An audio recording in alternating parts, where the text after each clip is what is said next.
back till the feeling come again. Go back, go back, go back, go back, go back, go back, go back, go back, go back till the feeling come again.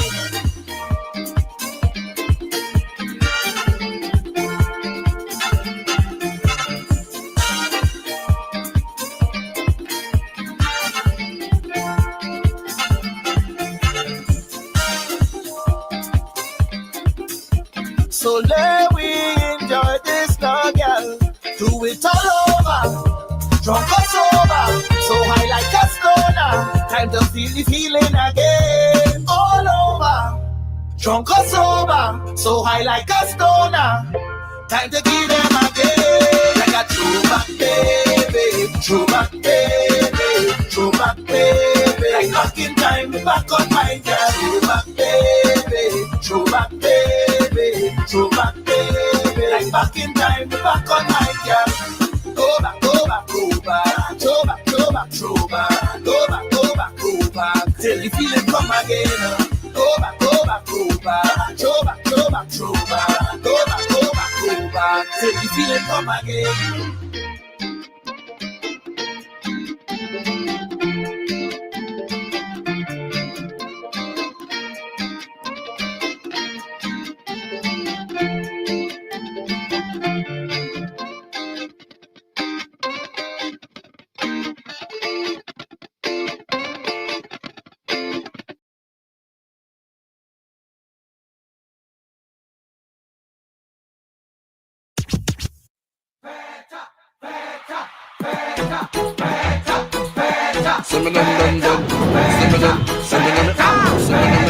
Eyes are feta, Benjamin. Eyes are feta. I'm not going home. No way. I go stay. Let me stay. Cause eyes are feta. Eyes are feta. Leave me alone. Let me roam. Hold it, cause eyes are feta. I'm swanky now. Eyes are feta. So I is the first to come, the last to leave. The whole party belong to me. Belong to me. Na-na-na. Tell them the vibes get done when I am wrong. The fete knows that carnival is me. Carnival is me.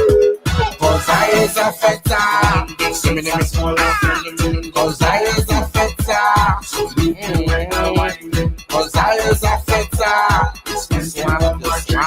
Cause I is a feta. All through the day we fetting. All through the man are fetting. All in the road when things start exposed. We are fetting. All through the fete we fetting.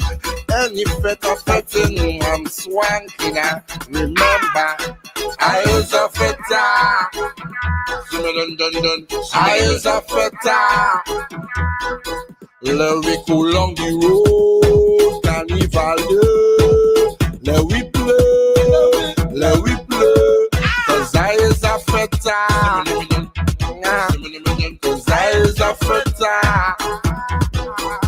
We're back on a list. I did, you did, we did. Cause I is a feta. Cause I is a feta. I is the first to come, the last to leave. The whole party belong to me. Belong to me. Na-na-na. Tell them the vibes get done when I am wrong. The fete knows that carnival is me. Carnival is me. Cause I is a feta. Cause I is a feta. Cause I is a feta. Cause I is a feta. All through the day we fetting. All through the man are fetting. All in the road when things start exposed. We are fetting. All through the fete we fetting. Any fete of fetting, I'm swanky now. Remember, I is a feta.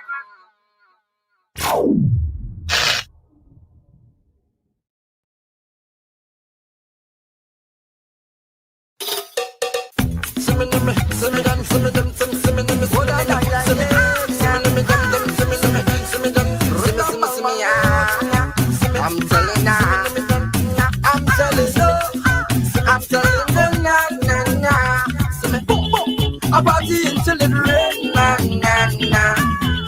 I dressing up in my red, white and black. I don't care what nobody say. Every carnival I done there.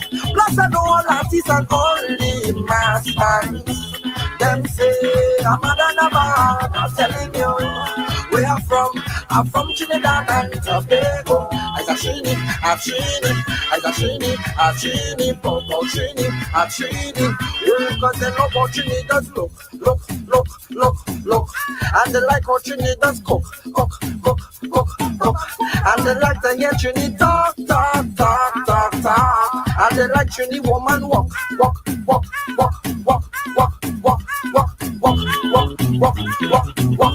And we make us company. Yeah, and we make us company. And we make us company. We don't dictate all the place for now. We don't represent for we soca. We don't sell out all the strong liquor. We don't represent for we soca. Them say we mad and we bad. I'm telling you where we from. We're from Trinidad and Tobago. I got Trini, Popo Trini. Oh, cause they love how Trini does look. And they like how Trini does cook. And they like to hear Trini talk. And they love Trini woman walk.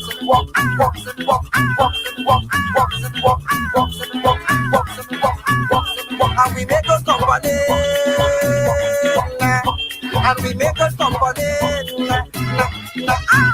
And we make us company. So me done, boy. I party until it rain, na. I dressing up in my red, white and black. I don't care what nobody say. Every carnival I done there. Plus I know all artists and only masters. Them say I'm a Danaba. I'm telling you where I'm from.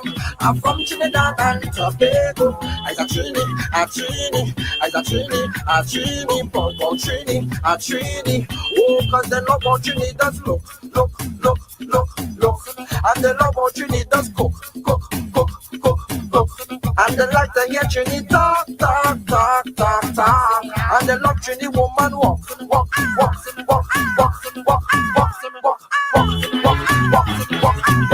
And we make us company. And we make us company. And we make us company. We don't dictate all the place for now. We don't represent for we soca. We don't sell out all the strong liquor now. We don't represent for we soca.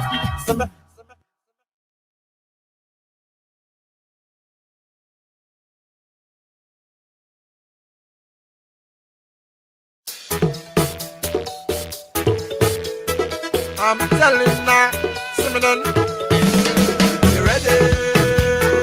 Yeah. The swanky. She went to play she mask, but forget she am banned, so they push she out. Yes, they push she out. I see she jump over the fence and watch she climb over the roof, but they push she out. I see they push she out. What she do?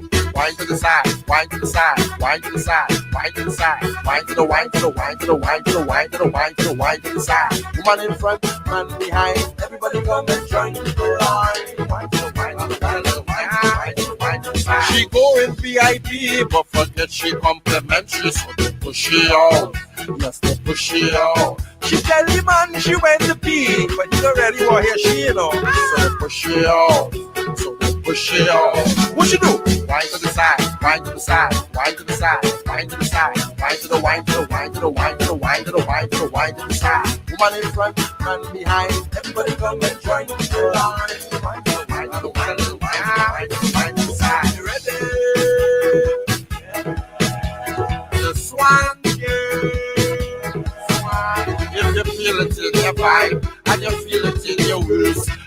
come and swank along and take a taste. Wine to the side, wine to the side, wine to the side, wine to the side, wine to the wine to the wine to the wine to the wine to the wine to the wine to the side. Woman in front, man behind, everybody come and join the line. Wine to the wine to the wine to the wine to the wine to the wine to the side. You ready? The swan, swan. If you feel it in your vibe and you feel it in your waist, then come and swank along and take a taste. Wine to the side, wine to the side, wine to the side, wine to the side, wine to the wine to the wine to the wine to the wine to the wine to the wine to the side. Woman in front, man behind, everybody come and join the line. Wine to the wine to the wine to the wine to the wine to the wine to the side. You ready? Yeah. The swan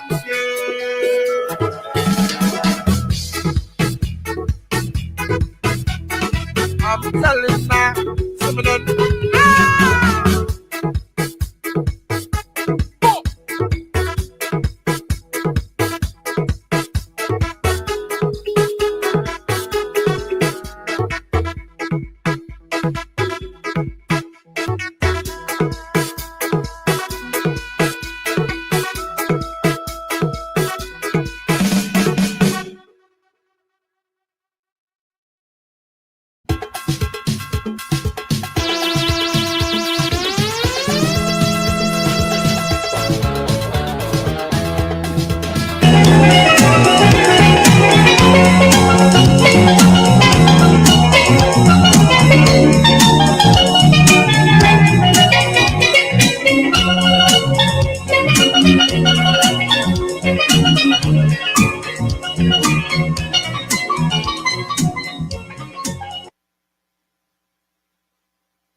Panorama, beat the road like panorama. Heart I love, but I love me bacchanal. Love my bacchanal bad. The place mash up when we start to get on bad. Look, the girl them ready, ready, ready. Look.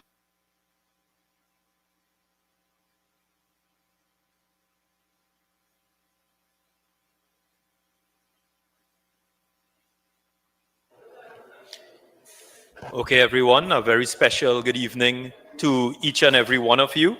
And we do apologize for the slight delay. I would ask everyone to please stand at attention as we stand for the national anthem.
Thank you all. I ask that you all remain standing as I invite to the podium Miss Nicole Francis Collins to say the prayer.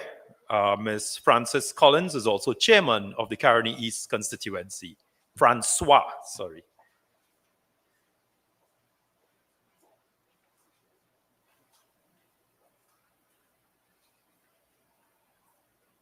Good afternoon, everyone. Can we bow our head, close our eyes? Heavenly Father, as we stand before you this afternoon, thanking you for bringing each and every one of us here safely. Father, this evening proceeding, Father, let it be done in decency and in order, Lord. Father, I bring the political leader, the executive before you of the party. I ask you to keep them as one, keep them grounded, and strengthen them, Father, to weather this storm that we are going through right now, Father. Father, we ask you, Lord, for everyone that is here, to continue to bless them, Lord, cover them, Lord, from the crowns of their head to the soles of their feet. And Father, when the evening proceeding is over, God, I ask you to carry each and every one of us home safely to our destination. In no other name, but in the mighty name of your Son. Amen.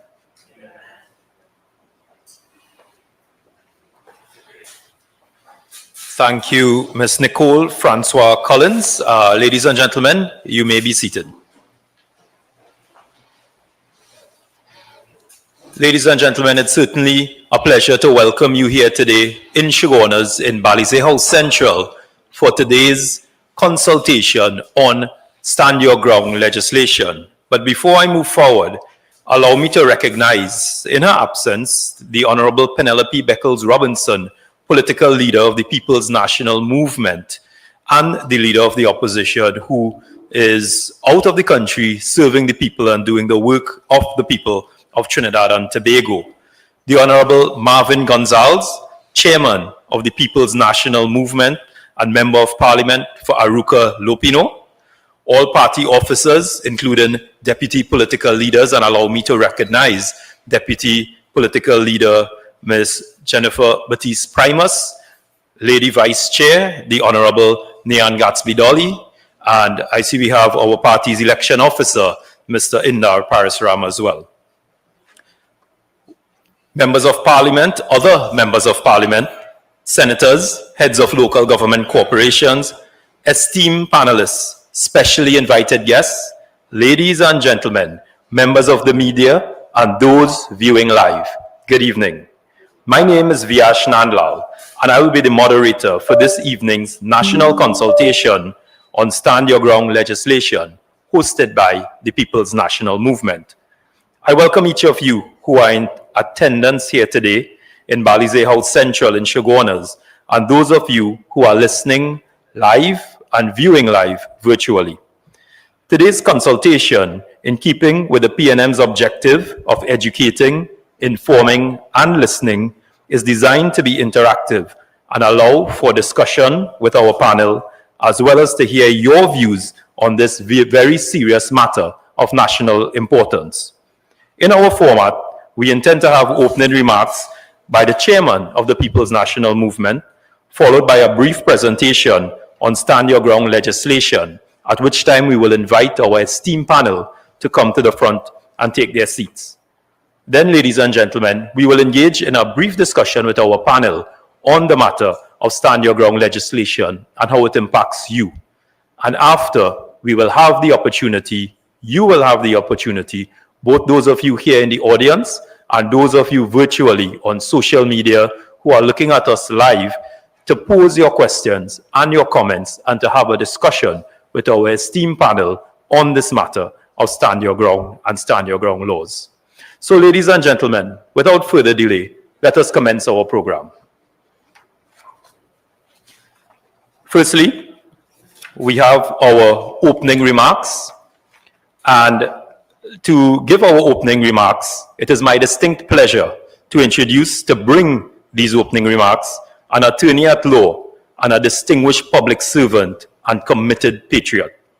He has served Trinidad and Tobago with distinction, holding key cabinet portfolios as Minister of Public Utilities and later as Minister of National Security, where he demonstrated strong leadership, resilience, and vision in managing some of this country's most complex challenges.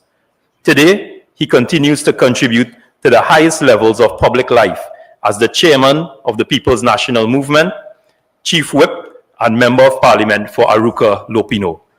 In these capacities, he has been a steadfast advocate for the people, a guardian of parliamentary integrity, and a leader committed to advancing values and the principles of the People's National Movement. Ladies and gentlemen, please join me in warmly welcoming the Honorable Marvin Gonzalez, Chairman of the PNM and MP for Aruka Maloney.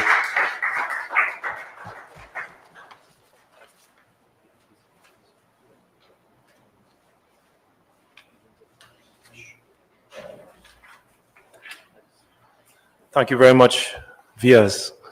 Let me stand on the protocols already established, but to also recognize my colleagues in the Parliament of Trinidad and Tobago, as well as my colleagues in the leadership of the People's National Movement.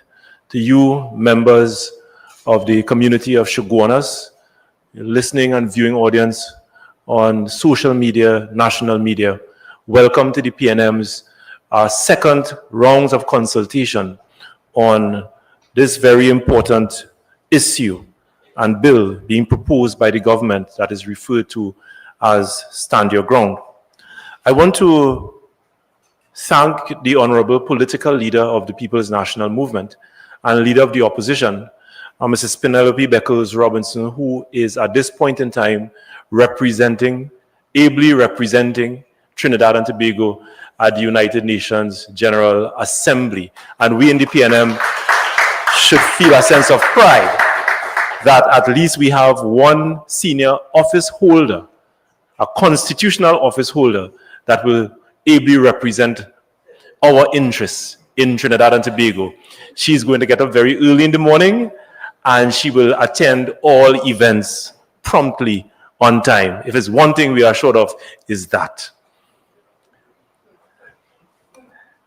Ladies and gentlemen, this is a very important issue for us in the People's National Movement and by extension Trinidad and Tobago. The issue of crime and violence and criminality have been with us for a very long time. Governments in the past passed several legislation, made a number of social interventions in our quest to tackle this problem from its root causes, and in many instances, not really at its root causes. But for the last 20 or 25 years, most political parties that occupy the corridors of power had crime and criminality as one of the most pressing issues under previous PNM governments and under previous UNC governments. So let us not bury our heads in the sand that crime is a social issue that somehow should only captivate the mindset of the PNM. Between the years 2010 to 2015, the UNC declared a state of emergency under the then Prime Minister Kamla Persad-Bissessar in response to this crime situation. In last year, the previous PNM government declared a state of emergency in response to certain intelligence information that came to the government with a recommendation from national security agencies that a state of emergency should be declared in order to deal with a particular pressing issue. Shortly after the general elections this year, the government, purportedly acting on the advice of the Commissioner of Police, declared a state of emergency that currently we are still in response to some aspect of crime. In the election campaign of 2025, the Prime Minister, leader of the opposition as she was then, campaigned, and perhaps rightly so, on this very issue of crime. And in that campaign, she promised that if she were to be elected Prime Minister, she's going to introduce Stand Your Ground and use that as perhaps one of the main ways in which we can tackle crime in Trinidad and Tobago. When the Honorable Penny Beckles Robinson was appointed leader of the opposition, shortly after the general elections, she told the media in our presence that this PNM government will collaborate with the government on any piece of legislation once it is good legislation that will advance the affairs and advance the country of the people of Trinidad and Tobago. So she gave that undertaking. The reason why we are here today is because the government put forward a piece of legislation that they campaigned on, and they gave the impression that if this legislation is somehow enacted in Trinidad and Tobago, it will be a silver bullet to our crime problem in this country. But I told my colleagues privately and in the parliament that if the people of Trinidad and Tobago are to really understand what is being proposed by the government, you need not only look at the bill that is being proposed, and Senior Counsel Larry Lala will go into the various clauses of the bill, but you have to look at other things that the government is doing and to connect the dots with this piece of legislation. You cannot examine the provisions in this legislation and ignore some of the rhetoric of the Prime Minister when she makes statements as blow them into pieces. When she proposes through her minister the establishment of gated communities. You cannot examine this legislation and understand its full effect if you ignore some of the things that she would have said in her campaign about loading up the Matic. You cannot ignore her statement when she openly threatened her ministers to bust their heads. These are very, very critical things. And we will be doing ourselves a disfavor if we are to ignore these public utterances and just look at the provisions in this particular bill, ladies and gentlemen. We in the PNM are prepared to support any bill and any piece of legislation that would help any government in the fight against crime. And let me make it abundantly clear, contrary to what we are reading in the papers, where an office holder said that if I succeed in my job in the fight against crime, the opposition is going to look bad. I want to make it abundantly clear that the PNM in opposition will do everything in its power to ensure that we have safer streets and safer communities in Trinidad and Tobago. And it does not matter to us who holds the reins of power at the point in time, or who occupies the position of Chief of Defense Staff, or Police Commissioner, or Prison Commissioner. It does not matter to us. Once office holders hold true to their oath of office and do what they must do to protect the people of Trinidad and Tobago. And finally, I want to say that no piece of legislation is going to eradicate crime and violence in Trinidad and Tobago on its own. None whatsoever. The Prime Minister and her ministers are attempting to fool the people of Trinidad and Tobago by offering red meat, pretending as though it is going to comfort you that once this bill is passed, everyone will be armed with a firearm. And Larry will go into details with that to show you that it is further from the truth. That somehow when this legislation is passed, every home will have a firearm and everyone will have the capacity to shoot at a criminal who might be entering their homes. Nothing is further from the truth. I want to tell the Prime Minister, on behalf of the Leader of the Opposition and in my capacity as Chairman of the PNM, that to deal with the issue of crime and violence in Trinidad and Tobago, you need to buckle down and do very difficult work. Work in the criminal justice system, the reform of our bail system, the reform of the DPP's office, police reform, social justice reform. These are the things that will deal with the root cause of crime in Trinidad and Tobago. And anything else that is being offered as a solution is an attempt to fool the people of Trinidad and Tobago. You can just watch what happened recently with cases before the courts. Look at what is happening with the DPP's department not filing indictments on time. And after 10 years, facing serious criminal charges, some members of the public facing serious criminal charges have to walk away free. How is Stand Your Ground dealing with these very serious criminal justice issues in Trinidad and Tobago? How? How is Stand Your Ground legislation going to deal with the issue of corruption in our prison system? How is it going to deal with corruption in our police service? These are the issues that one expects a serious government to buckle down and address. Because no Stand Your Ground legislation is going to answer those very difficult decisions that we must tackle as a country. And if Prime Minister Kamala Persad-Bissessar is unprepared to tackle those very serious issues in Trinidad and Tobago, the PNM stands ready to tackle those issues on behalf of the people of Trinidad and Tobago. So I want to thank our esteemed panelists, Senior Counsel Larry Lala, and please give him a round of applause for the work that he has been doing. In his absence, our Deputy Political Leader, Mr. Sanjeev Budu, for the great work that he is doing. Our Senator, Janelle John Bates, who will be joining the esteemed panelists to share her experience as an attorney at law as well as a legislator.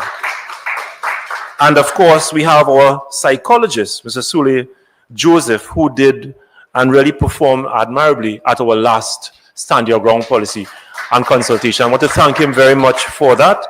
And we look forward, in true PNM style, to a very informative consultation here in Chaguanas. And I look forward to you participating, asking serious questions. And when you ask those questions, whether or not our citizens are listening in their homes, in their vehicles, wherever on social media, that they can be truly informed on what is being proposed as a government. And our legislators who are sitting here would listen to your concerns, and those concerns will be expressed on the floors of Parliament when we enter our Parliament to conduct the debate and to make sure that your views are represented when we are debating. So thank you very much for your attendance, and we look forward to a very good session here this evening. Thank you, Sanjeev.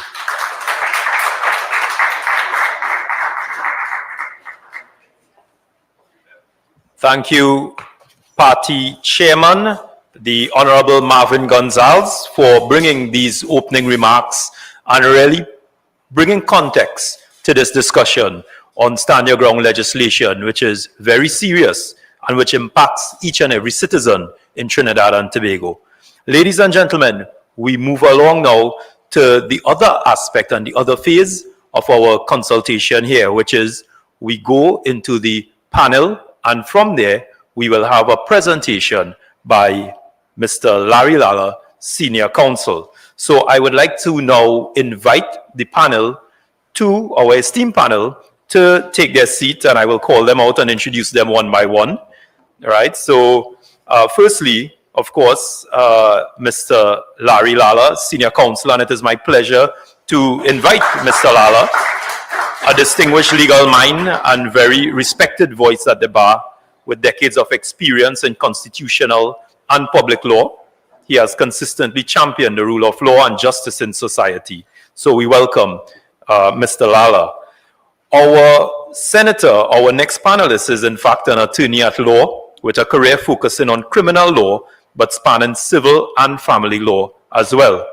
She is a dedicated legal practitioner who combines academic excellence with practical expertise, holding a master's degree in corporate and commercial law with a distinction.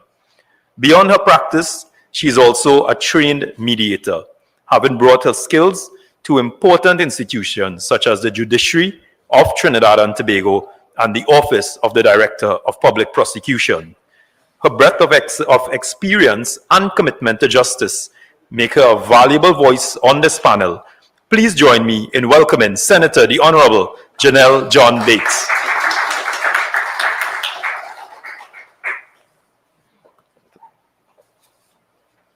Ladies and gentlemen, we also have, of course, we cannot have a panel simply full of attorneys. We need another perspective. So we are joined by a well-respected psychologist whose work has focused on social behavior, community safety, and mental health implications of crime and justice. His expertise will help us better understand the human and social dimensions of this stand your ground debate, particularly how such laws impact families, communities, and the psychology of safety. Ladies and gentlemen, please join me in welcoming Mr. Sule Joseph.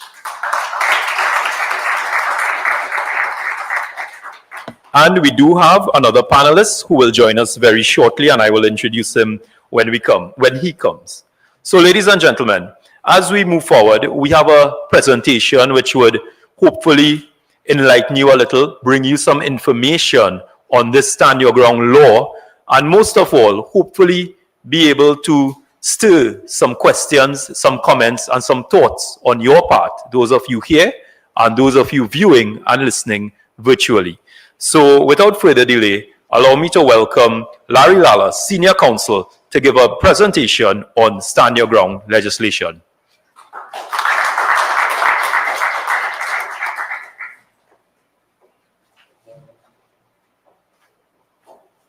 Thank you very much, Biash. Good evening, ladies and gentlemen.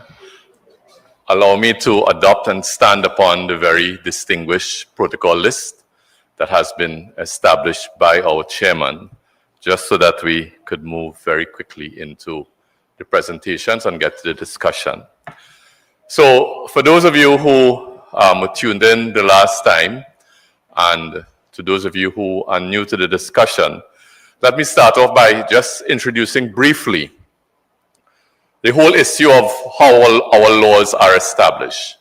Basically, there are two systems. One, the common law, that is the law we would have inherited from England, colonial days, and that has developed in the courts over the years. That is the common law. And then there is the system of statutory law, that is the law that our parliament would have passed since we have obtained independence. Why I'm introducing that? Because already in the common law, there is something comparable to stand your ground legislation. And that is what is known as the Castle Doctrine. The Castle Doctrine allows individuals, it is a legal principle that allows individuals to use reasonable force, including deadly force, to defend themselves against an intruder in their home without a duty of retreat. This Castle Doctrine, as I said the last time, has been around a long time, as far back as the year 1604. 1604, bear in mind how long I'm speaking about. A judge in one case said, "A man's house is his castle. The house of everyone is to him his castle and fortress, and he used it as well as for his defense against injury and violence, as for his repose. And if thieves come to a man's house to rob or murder, and the owner or his servants kill any of the thieves in defense of himself and his house, it is no felony, it is no wrong in law, and he shall lose nothing." So we have had this Castle Doctrine for a long time. The question that arises is, we having that for such a long time, do we really need any new laws to deal with this issue? Just to explain further, in the common law, under the Castle Doctrine, there's this whole issue of the degree of force that one is used to defend oneself. And I'm speaking about the common law for a bit before we get to the actual legislation, so that you will be able to be educated and compare one to the other as we as a country make a decision as to whether we want this new change, this new law that the government is going to propose. So under the common law, in relation to the degree of force that one is allowed to use to defend oneself, one's home, one's family, it is said that a person standing his ground in his home in defense of himself and his family, his guests, or his property was allowed to use such force as is proportionate and reasonable in the circumstances as he believed them to be. In other words, you are attacked in your home. You, the person attacked in your home, are allowed to use such force as is reasonable and proportionate to that attack as you believe that attack to be taking place. Then there's the issue of a duty of retreat. Before you use that force, do you have a duty to run away? At common law, the answer is no. At common law, there is no duty of retreat before using force, as long as the force used was reasonably justified in the circumstances as you believe them to be. Whether you could have retreated safely or not before you use force is one of the factors that the court will take into account in deciding whether your force was reasonable in the circumstances. So that is the common law. Let us look now at what the government is proposing to bring to the parliament. And that is through the Home Invasion, Self-Defense and Defense of Property Bill 2025. And to help you to understand, to assimilate, we're going to put up some of the sections of the bill on the screen, which you will be able to see both here and those viewing us virtually.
Available for anyone to read online.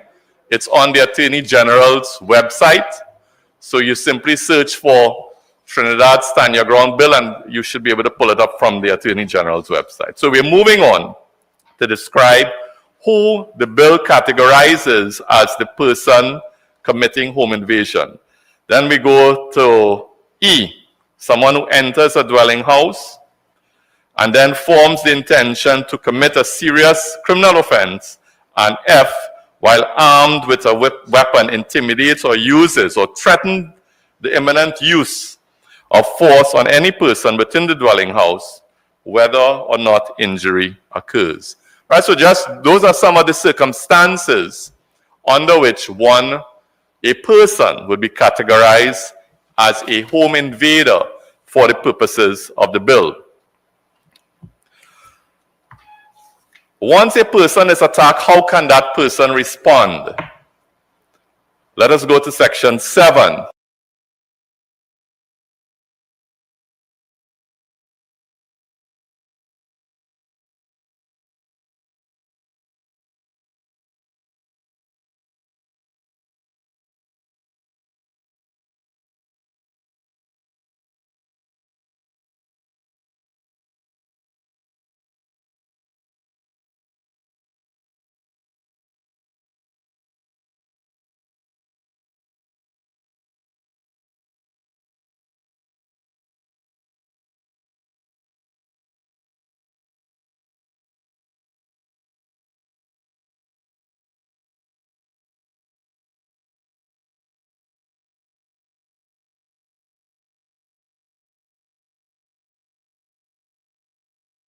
B, believes that his acts were necessary and reasonable in order to defend and protect himself or another person from the use or threat of force. And C, establishes that the defensive force used was proportionate to the threat he honestly believed existed. Then, very importantly, and this is something I'll come back to in a bit, but I'll touch on it now.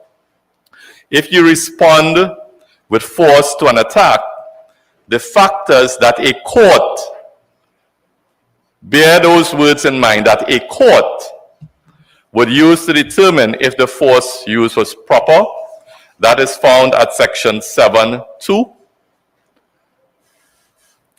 which reads, when determining whether the defensive force used was reasonable in the circumstances, the court shall take into account, I'll go through some of them, A, the nature of the force or threat, B, the extent to which the use of force was imminent, and whether there were other means available to respond to the potential use of force, C, the occupant's role in the incident, D, whether any party to the incident used or threatened to use a weapon, firearm, or explosive device, E, the size, age, gender, and physical capabilities of the parties to the incident. Let's jump down to I, the nature and proportionality of the occupant's response to the use of force. Let's jump down to K, whether there was a possibility that the occupant could have safely retreated, notwithstanding the fact that there was no duty to retreat. All of this sounds very similar to the common law that I went through with you earlier. A very important section is section 10. We have section 10 up yet? No? Section 10? You can't get it up? All right. Section 10 very importantly says, and this is a change that the bill would make to the common law, very important, says that the defense of stand your ground does not apply, among other things, where the degree of force used by an occupant is grossly disproportionate in the circumstances. Let me explain something. You would have heard me say that at common law, you are allowed, in defending yourself from a deadly attack, to use force which was reasonable and proportionate in the circumstances. Here, a change is being made to allow people to use a bit more force. So, you could use force that may be considered to be unreasonable or even disproportionate to the attack that you are faced with, as long as section 10 B, as long as the force that you use is not grossly disproportionate. All right? It's a little nuance, but I'm hoping that I'm explaining it clearly to you to show the difference that the bill will make to the common law. Right? So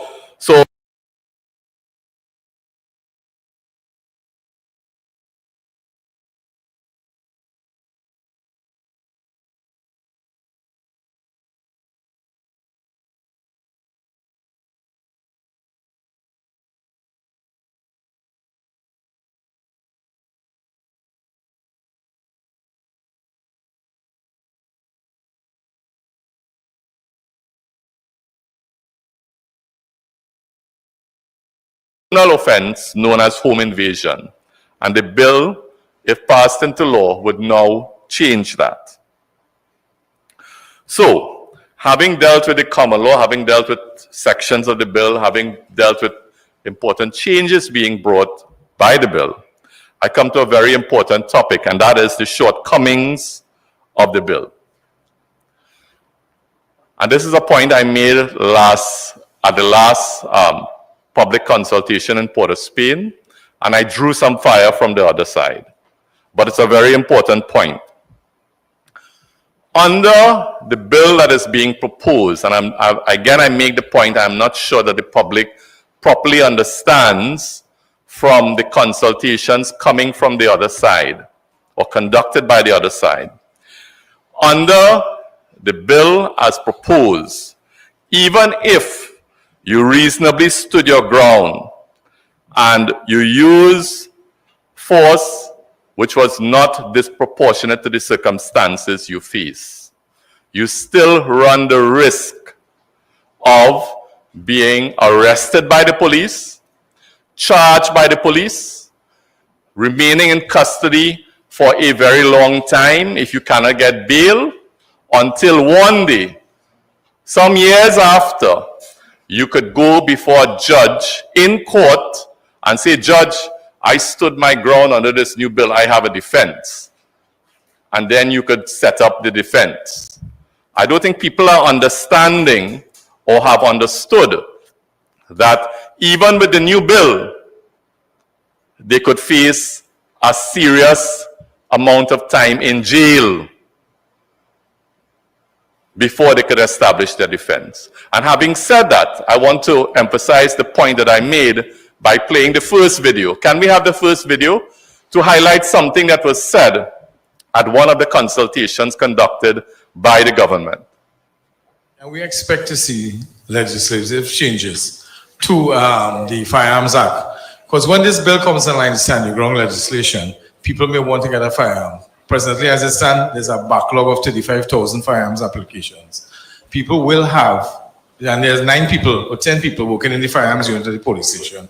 The system is not digitized, so people have to wait a long time, sometimes years. If I use a licensed firearm and shoot somebody who enters my house, I have to wait probably 2 years for the police to return it to me. What will happen to me in that 2 years? There are a lot of issues to be addressed with this. Also, the cost of a firearm is $10,000 and more. Will the government consider reducing the price of firearms for people who want to use it? Or raising the taxes on it to raise revenue? Thanks very much. Listen to the response. I'll answer one of your questions directly with an indirect response. That's the one that you ask about 2 years in terms of getting back your firearm. I think what the gentleman is alluding to is that currently, if you use your firearm, you discharge a firearm against a person, and then the matter goes to the police for an investigation, they normally take the firearm away from the user until the completion of the investigation. The effect of the law as being proposed right now is this. We are allowing persons to use a particular type of force against a home invader. So once prima facie that can be made out that the person is a home invader, a lawful firearm was used and so on, they may not even necessitate an investigation because now you're clothing the home user. This is the Minister of Legal Affairs in this country saying that under the legislation, not that there may not be a charge, there may not be an investigation right? In my 29 going on 30 years of practicing law, I have never heard such a thing, right? The police will have to investigate. So the last time I made the point that the public was being misled. Here you see evidence for yourself. Now, when I made the point that the public was probably being misled about the consequences under the bill, that same Minister of Legal Affairs was approached outside the Parliament, and he made very derogatory remarks about me personally, which I wouldn't go into, and I wouldn't make any personal attacks on him. Because as far as I'm concerned, you, the public, are not assisted in the educational process that we are engaged in by me getting involved in any personal attacks on anybody. But when he was approached outside the Parliament and he was asked by the reporter, well, Mr. Lala is saying that under the legislation, people could still be charged when they stand their ground, etc. What do you have to say to that? And here's what he said. Could we run the second video, please? If we examine this clause 7 and 8 of the bill and then compares that with the existing common law, which is the current law, you will see that he's absolutely wrong in his comments and his statements. So it's... All right. Could we pull up on the screen? He said 7 and 8, right? Let's go to section 7.2. If you could put up section 7 again for me, please. Look at section 7.2. And we will get back to a point I made earlier. When determining whether the defensive force used was reasonable in the circumstances, what are the next two words? The court shall take into account. How will you get before the court unless you are arrested and charged?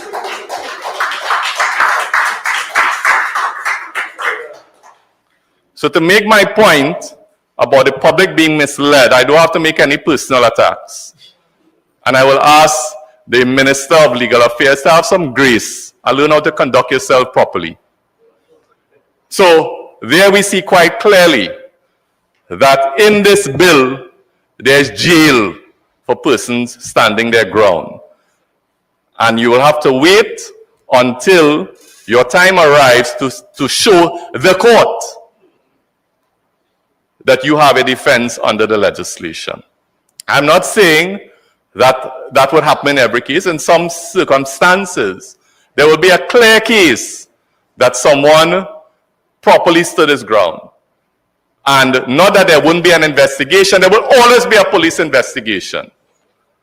But after that investigation, in a clear case, which as my colleague will explain to you, that is something exceptional. That happens rarely, but there would be clear cases. But more often than not, someone will be charged. Because when it comes to the law and facts, things are rarely clear until you get to court. All right, so those are the points I wanted to make in my presentation, and I thank you for your kind attention. I'll be happy to entertain and try to answer your questions as we move along. Thank you very much.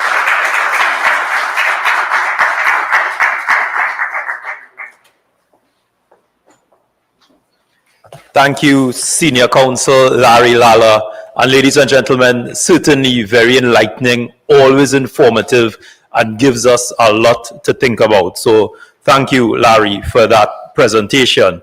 Ladies and gentlemen, at this point, we get into our panel discussion, and I would like to welcome our final panelists. We welcome an attorney at law and deputy political leader of the People's National Movement, a dedicated servant of the people, advocate for progressive policies. He brings both legal expertise and a deep understanding of governance to the table.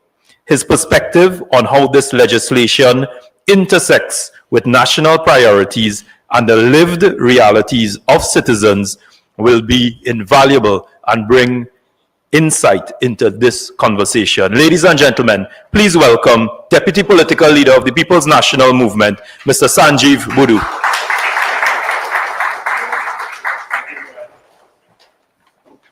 welcome Sanjeev. And ladies and gentlemen, we go into a brief panel discussion at this point in time, and where I will engage members of the panel and elicit their views on stand your ground legislation. And we will start with our newest member to our panel, our addition here in Chaguanas, Senator Janelle John Bates. And Senator, you would have spent some time and you bring unique experience through the office of the DPP. And we heard Larry say basically that in this bill, there's jail if you stand your ground. So I would like to find out from you, what are your initial thoughts and comments and perspective on that, especially given your experience?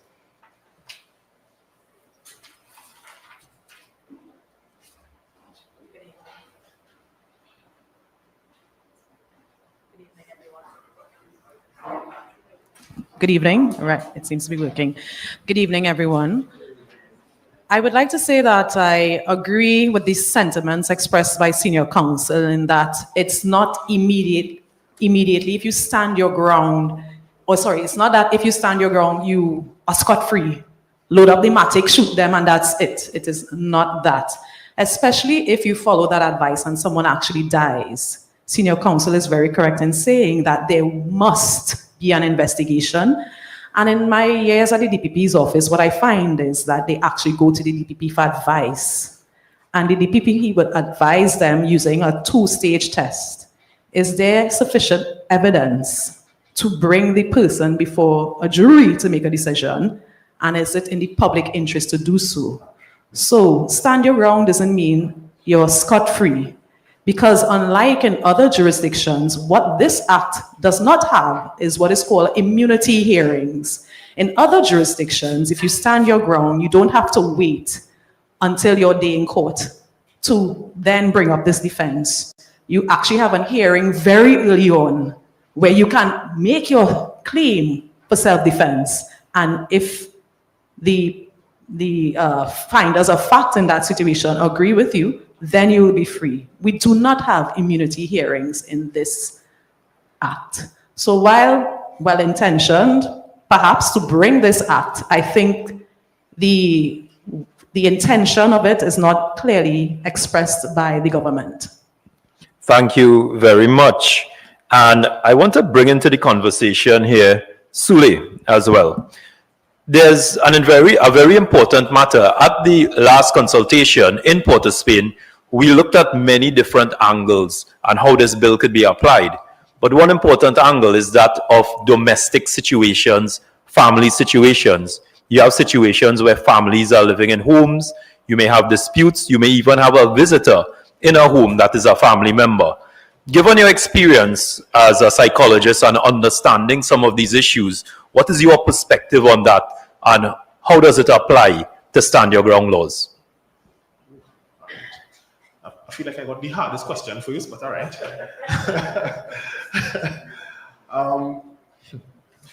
In the last consultation, and I'll say it again, as a society, Trinbagonians, people, I'm not sure that we are very emotionally mature.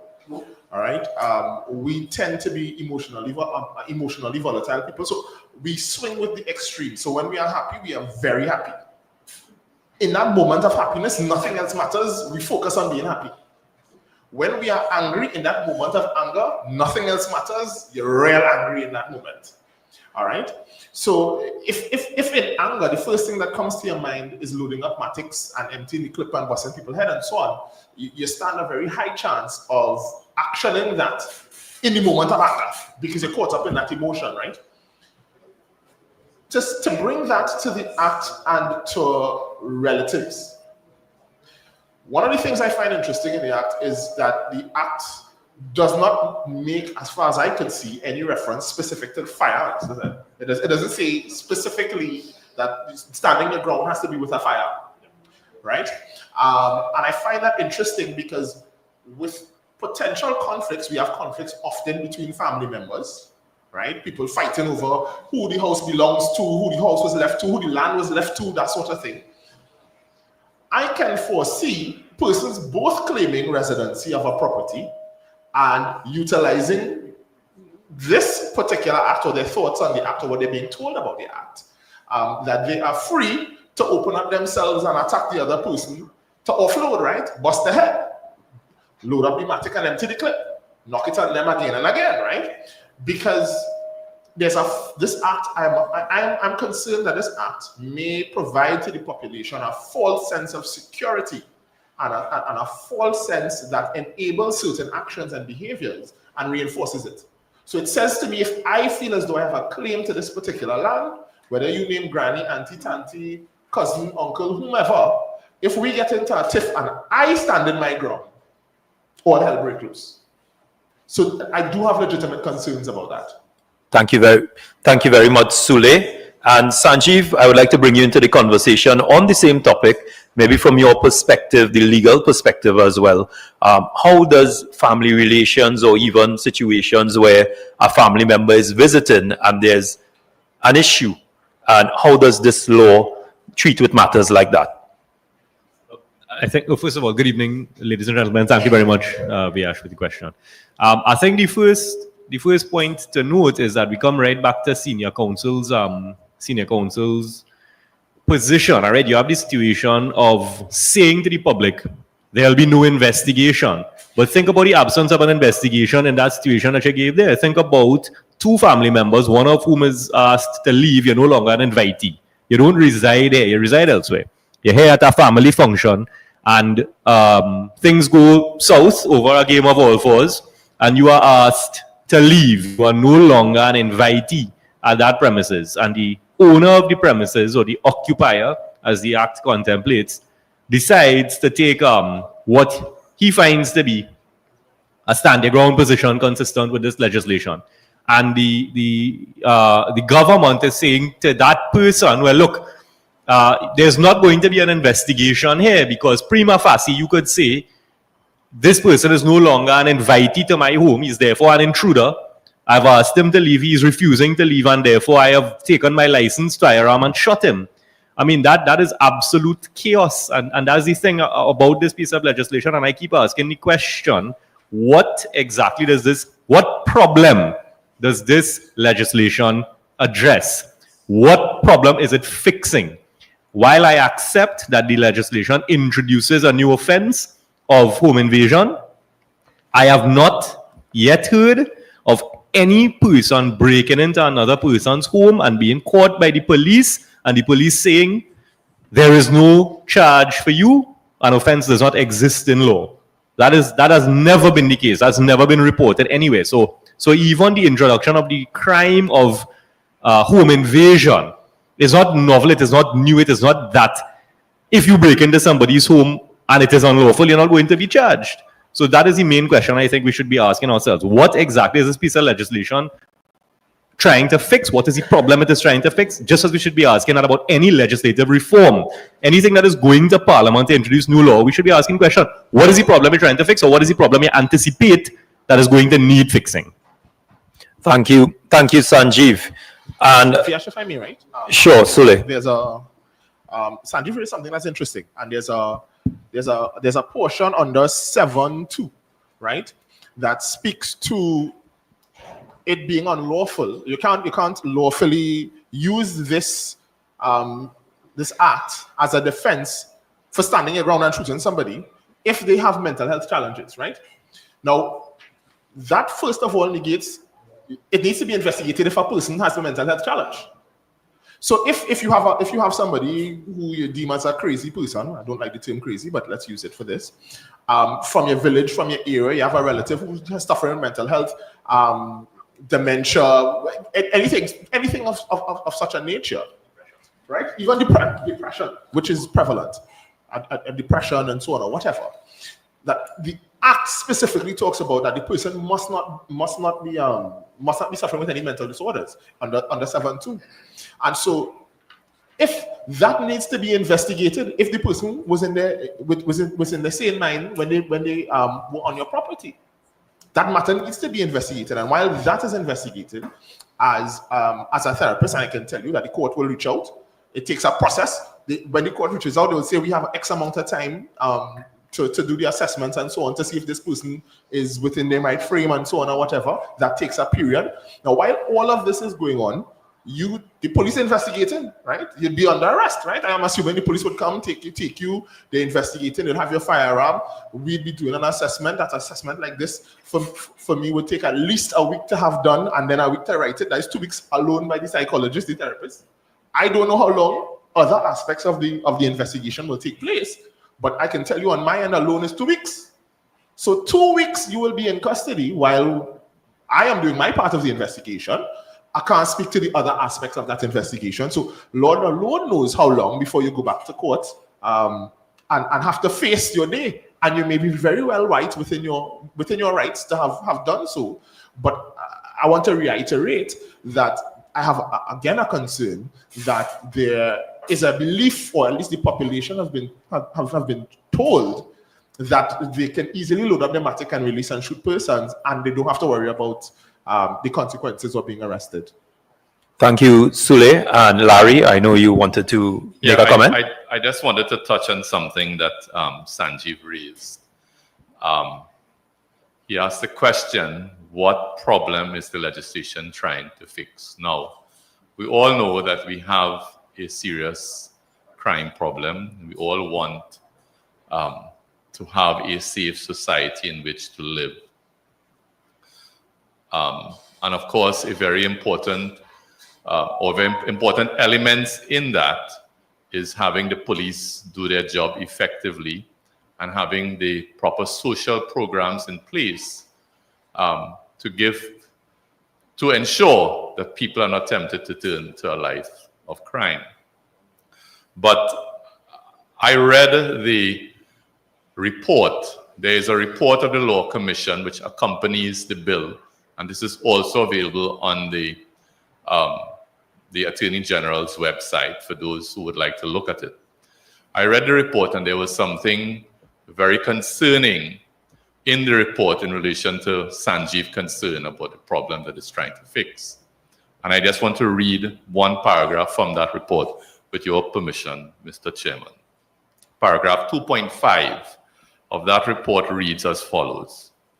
The Commission, that is the Law Commission, the Commission notes that some have linked two government proposals, namely enabling more applicants to be granted firearm users licenses, FULs, in accordance with the provisions of the Firearms Act, Chapter 1601, and the introduction of stand your ground legislation. From these two proposals, it can be deduced that an increased number of people will likely be applying for FULs in order to protect themselves, others, and their property from home invaders.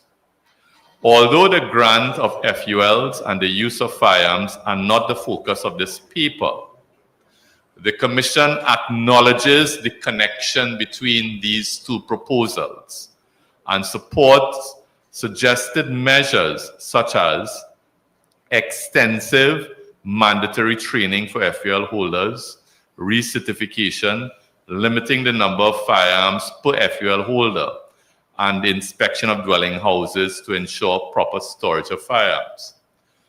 The point that is being made is that there is societal re-engineering intended by both this legislation and the FUL legislation. They are meant to work hand in hand with each other to have more persons armed in our country so that they could use this legislation in their defense. The question is, and it's a question the population will have to answer, is that where we want our society to go?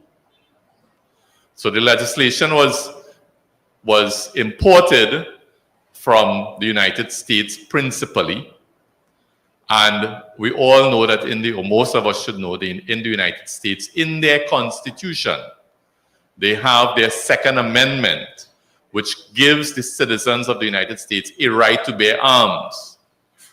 So that's a different type of society. To highlight how different that society is, those of us who are following the news would understand that as of yesterday, I believe, in the state of Florida, you could do what they call open carry.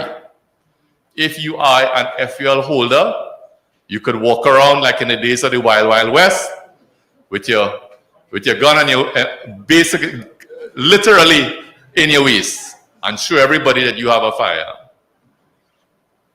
Trinidad and Tobago, is that where we want to go? I can't answer that question. The population will have to answer that question as we move along. Thank you, Larry. And sticking with that point to Senator John Bates, in the short run, this legislation, it's already before the parliament. One would assume it is to be debated sooner or later. Assuming this bill is passed and it becomes law, without the requisite changes in firearm regulations or allowing easy access to firearms, in the short run, who stands to benefit from a law like this, and what is the impact in a circumstance where there isn't a proliferation of firearms or legal firearms, but a law like this is in place?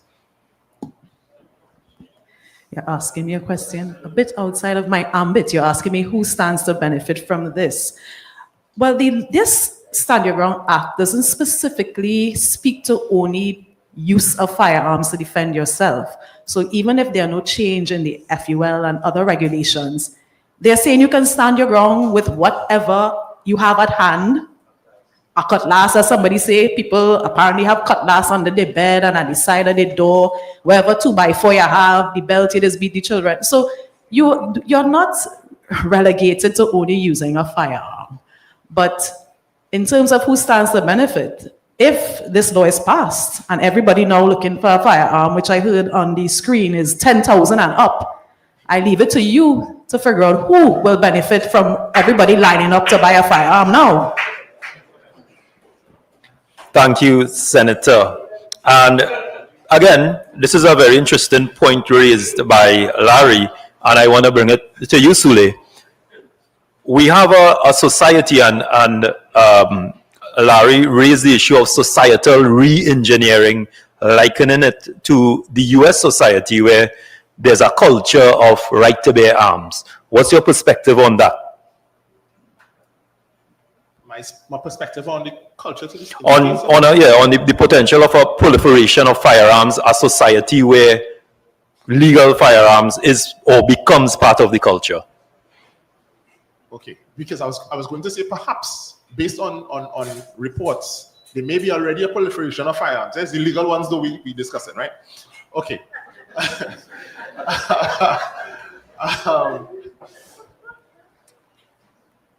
I want to say as a professional, I'm in the mental health sphere, I have concerns, and I keep reiterating that I have concerns. Again, my concerns are based on us as a people, our culture. I like using, for example, our driving culture. Anybody here ever got a bad drive? Right? Anybody get a bad drive? Yeah, right, good, nice. I'm certain when you got that bad drive, you were smiling and you thanked the person very nicely for the bad drive they give you, and you left feeling happy, right? You hugged the person and taking your mind and you went, right? Okay, good. None of us ever thought about jumping out your car and running upside the person's head for the bad drive. None of us. May that as it be, right? Or might that as it be, I would argue that there may be one or two of us, maybe more than that, who get exceptionally angry in the moment, right? And if you had the opportunity to put down your window and give this person a piece of your mind and a few choice words as to the situation and how you feel about the situation that they put you in, your children and your grandchildren, your spouse, your whoever, that we may do that. Could you imagine if you could do that with a firearm on your person? Could you imagine that the person who cut you off in traffic and jump out to give you a piece of your mind, or the person who jump out of their vehicle to assault your vehicle also had a firearm? How do we at first as a people, I think we need to address the culture of how do we moderate our emotions and our emotional intelligence. All right? We need to moderate that. We as a people, we need to see things like somebody comes to you with facts and your response is to, as a leader, is to attack the person's personality and character as opposed to treating with the facts, right? On the news. When we move away from that type of functioning and we can say, okay, this person came to me with the facts, I disagree, and this is why. And we don't make it a personal attack, right? We stick to the facts and we could be emotionally mature. Then perhaps we could start talking about putting firearms and having weapons more easily and readily at our disposal. Until then, we are still very much at the mercy of our emotions and whatever weapons we have closest at hand. I can't see how, as a people and as a society, providing us with weapons that can cause, I want to say mass destruction, right? Weapons that can cause casualty and mass destruction, and equipping everyone or more people with that, I can't see how that makes things better. Yeah, we already have issues with assessing everybody. We have a lot of people walking around here with mental health issues, all in part. Sorry, let me not say that. But we have people with mental health issues. We have people with mental health issues all around us, and we don't assess that correctly. Could we imagine giving them firearms? I think we need to work on that first. Yeah. Thank you, Sule. And Sanjeev, I know you have a perspective here as well. Yeah, I'd just like to weigh in. The conversation is taking a very interesting turn, and I thought I would point out some facts here. So, Larry rightfully pointed out that a lot of this legislation is based upon the Florida model of the standing ground. And I wanted to, and it's really interesting that Sule just concluded in talking about moderating behavioral intelligence as a society, and perhaps then considering whether you want to give out guns. In 1776, the Declaration of Independence came about and the United States became an independent nation. In 1791, the Second Amendment took force, which gave citizens the right to bear arms. That was 15 years after the United States became the United States. In 2005, that is 214 years later, that is when the first stand your ground legislation was introduced in Florida. 214 years after citizens were given the right to bear arms, it took them 214 years in one state to decide we're going to take away your obligation to retreat. And so when you compare that with the 63 years of our democracy, of our independence, it really begs the question as to how is it so easy to compare societies without taking these things into consideration. And I will be the first to say that those with different views will respond to what I have just said by saying, well, people lived in Trinidad before 1962. I would like to point out people also lived in the United States, or what became the United States before 1776. So that argument simply is really useless. So I just wanted to chime in with that, just to put some perspective on the table. Thank you. Thank you, Sanjeev. And we'll close off this panel discussion here with Senator John Bates having the last word. A thought came to me when Sule was speaking about the cultural perspective about this act. I recall at the last consultation, someone pointed out concerns given our demographics in Trinidad. To put it plainly, there were ethnic concerns. Who would be using it against whom? Again, this ties into what Sule says, how we are quick to anger in the society, how we are becoming so distrusting of others, especially others who don't look like us. So I think that the person who raised that at the last consultation, I don't want to be an alarmist, but I think they had a point.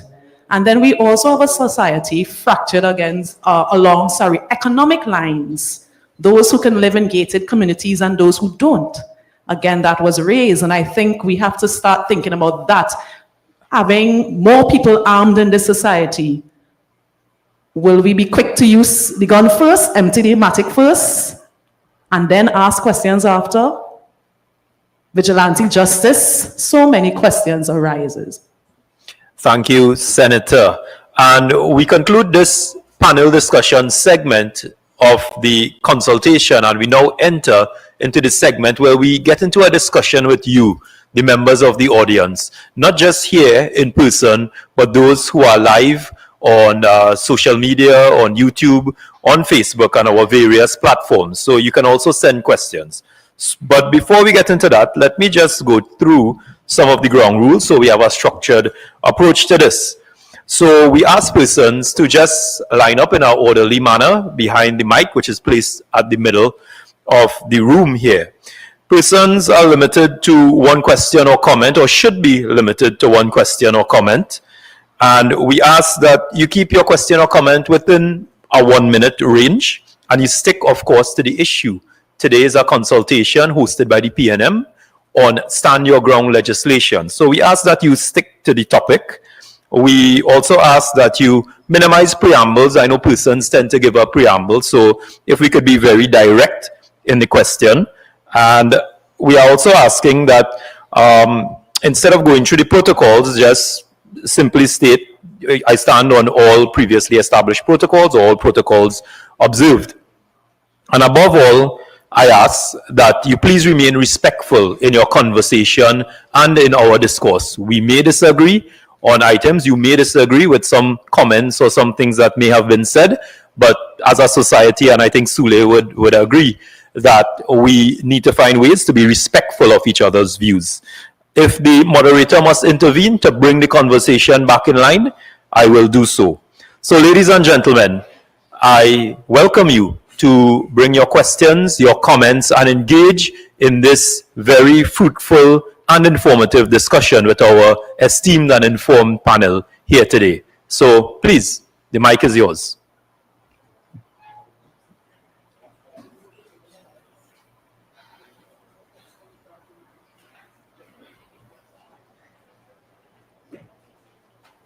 And I ask before that you just give your name and your constituency.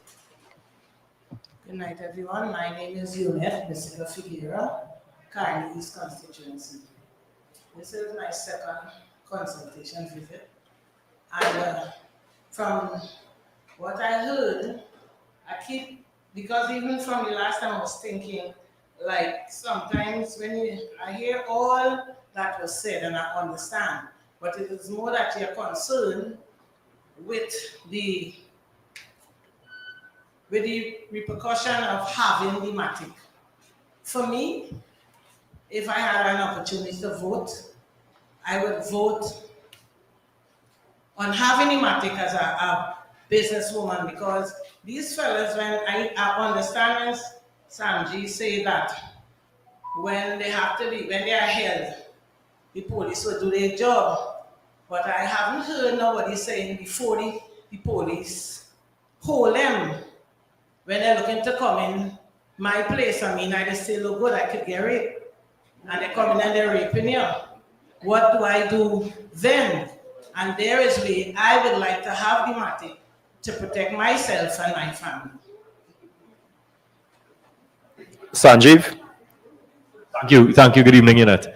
So, Larry read from a document entitled Protection Against Home Invasion in Trinidad and Tobago, an examination of stand your ground and other self-defense laws, authored by the Law Reform Commission of Trinidad and Tobago, July 2025. This is the covering document to the draft of the bill that the government intends to put before the Parliament. And he read specifically from paragraph 2.5 of that document. But there is a footnote just about midway through. And that footnote reads something topical to the question, I think, Janet. And it reads as follows. There have been a few erroneous mentions of citizens' rights to have and use firearms in Trinidad and Tobago. It should be noted that unlike the Second Amendment to the United States Constitution, which protects the right of individuals in America to keep and bear arms, no such right is enshrined under the Constitution of the Republic of Trinidad and Tobago or provided for in any domestic legislation, which takes us right back to the question, or at least takes me right back to the question I was asking in the beginning. What is the problem that exists that this particular piece of legislation is fixing? because what it says in black and white is not what they have said it says. The messaging that introduces this bill to the public addresses a series of issues, all of which we agree with. We agree that crime is an issue for us all and it has to be addressed. And I've said before and I'll say it again, I will support any moves to address and curtail the spread of violent crime in Trinidad and Tobago, regardless of which government would introduce those measures. But we have to ensure that insofar as legislation is being put to Parliament and to become law, that it solves up, it really and tangibly addresses an issue, because it is being messaged and packaged in a particular way that it simply does not read in black and white. But I have a little diagram on my notes here, in just making my own notes, and it asks the same question you are asking. And it's the question number 3 on my paper. It says, what problem is this fixing, question mark? There are 2 categories of people, those with firearms, those without firearms.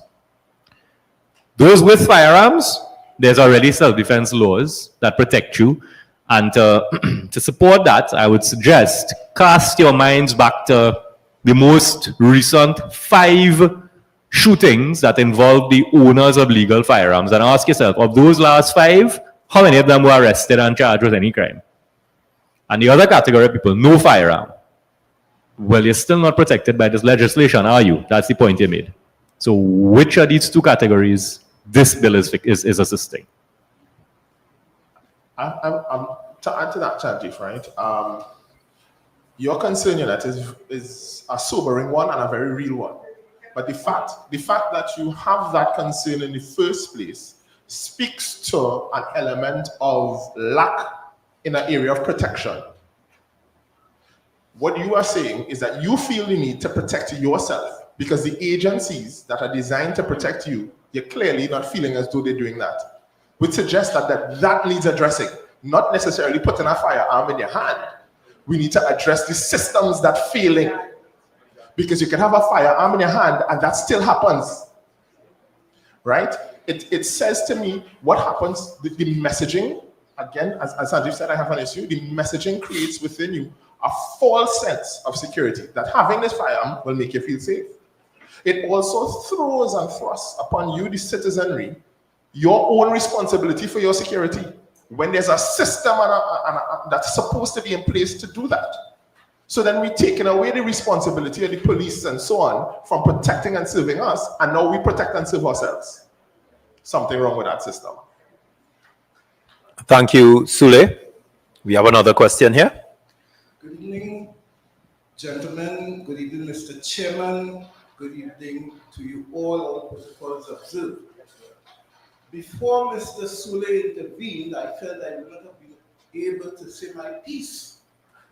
Because the question that I've been asking all of the time is, why do we need this legislation? Which is the question I put to you. You see, I was still in town when there was a Garvin Scott drug report on the police service. And I was still there when Pastor Dutton did the commission of inquiry when Robert Murray made the revelation about the police service. I was there when Mr. Pandy was living in Grange, when Ramdani escaped and there was another commission of inquiry. I was there when Ellis Clark and Ramesh Deriswar got together to write new rules for the police service. And I was there when Dr. Deriswar, only recently, wrote the manpower report for the police service. And the question I put to you on this panel this evening, why is it that legislators in this country, except the PNM, have blocked relevant legislation to protect the people, to ensure that we have integrity within our armed services, which is their responsibility in a democracy? If I didn't say my name is arrogance. Right? So the question that the country has to ask itself, why is it that the government of the day has decided to give me 007 status so that I am licensed to kill? Why is it they decided that I must be my own policeman? Why? And is that what we really and truly want? So at the end of the day, I say to you, we need to fix our security services. We need to ensure that we have an ample security response, because the present Prime Minister is on record in the 2023 debate as naming Trinidad and Tobago as a narco state. So she has knowledge which many of you perhaps don't have. And the fact is that once it is decided vulnerable to this extent, all these standards, that's not going to help you. It's not going to help you. Recently, the Commissioner of Police told me he had 55,000 applications for firearms. 55,000! I don't know, it perhaps 100,000 right now. And we have to ask ourselves if this is the society that we want. So at the end of the day, I would support the PNM advocating to fix our security services, ensure that we have persons of integrity doing the job they're supposed to do. Make those things right. And don't forget social services. Because the government, and when I say government, I speak of governments.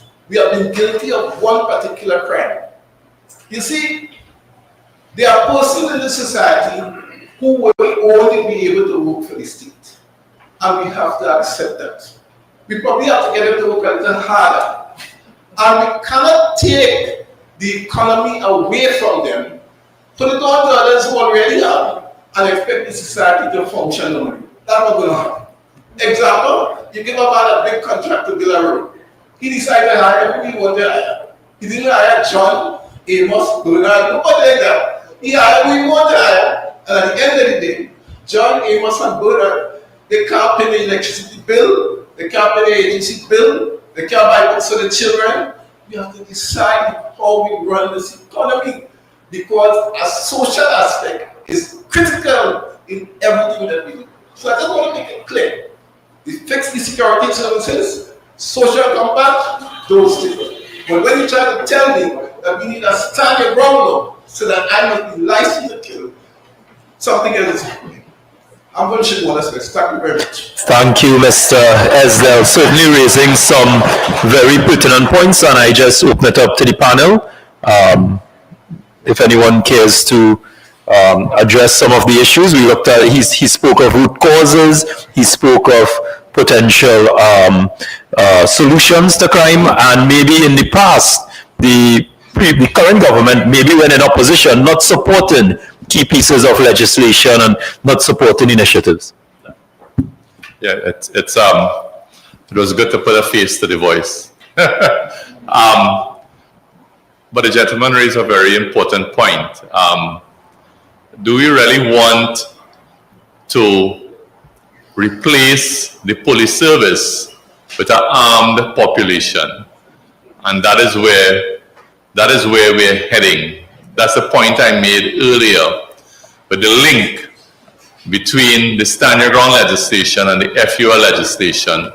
And it is not an imaginary link, it's a link that even the Law Commission has already drawn.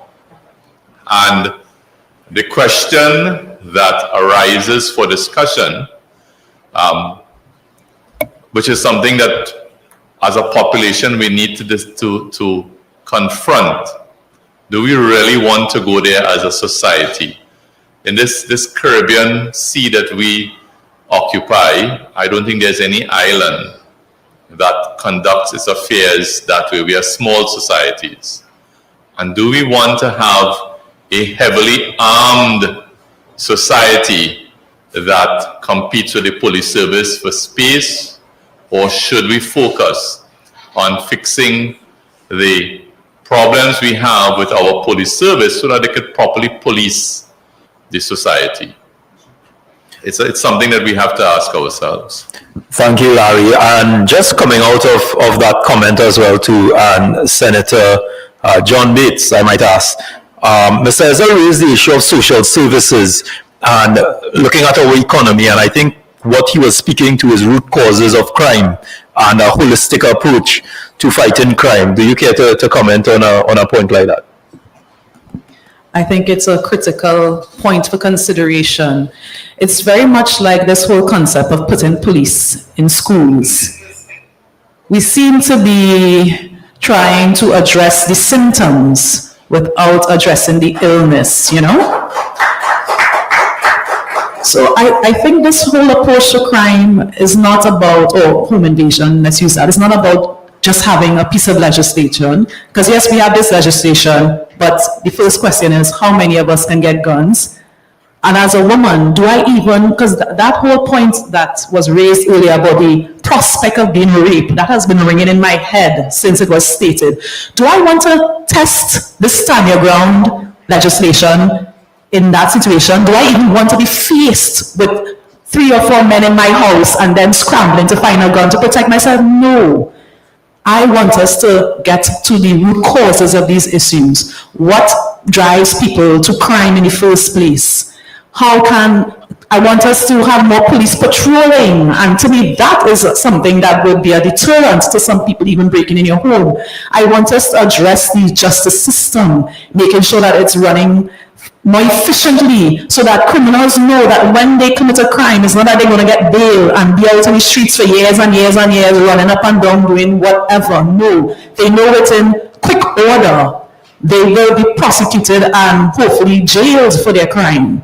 So I think we need to really start looking at this whole home invasion and crime generally in a holistic manner. It's not just about having law. We need to have efficient systems in place. Thank you, Senator. And we have another question here. Name and constituency.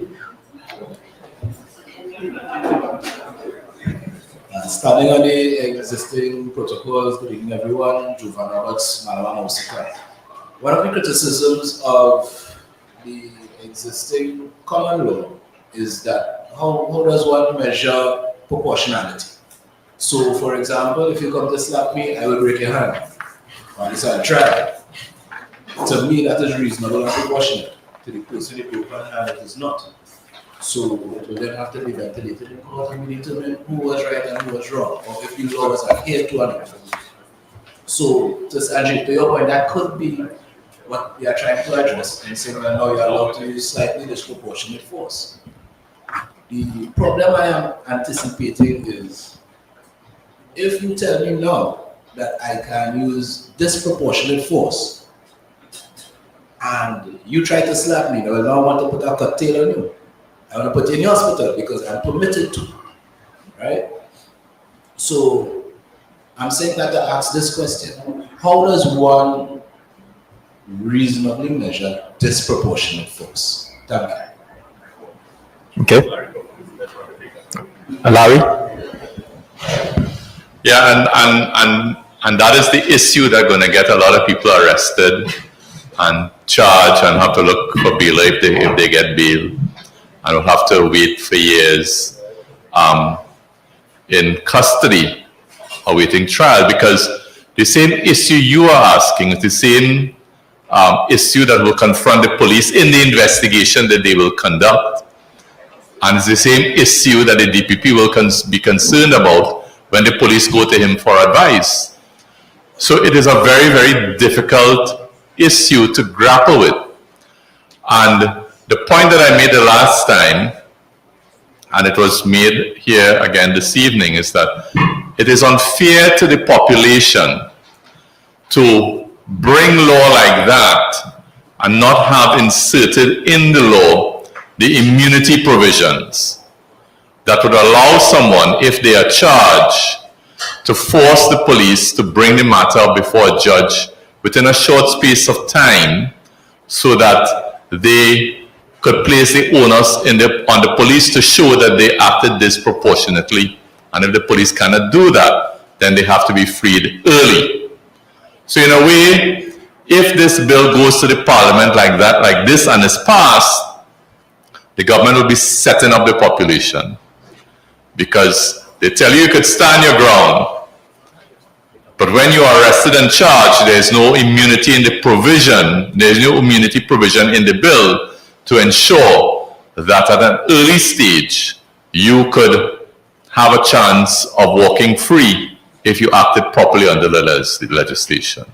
So it's a very, very valid concern that you raised. Thank you, Larry.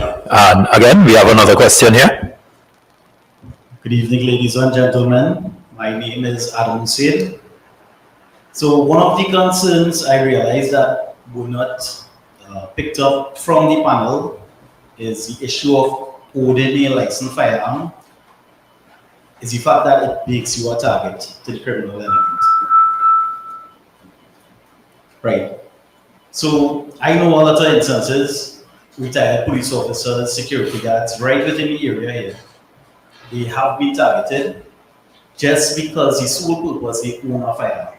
They were assaulted, the firearm was taken away, nothing else was taken away, just the firearm. They were left with all their cash, all their cards, everything else. And this is a serious issue of owning something like that, having it in your home.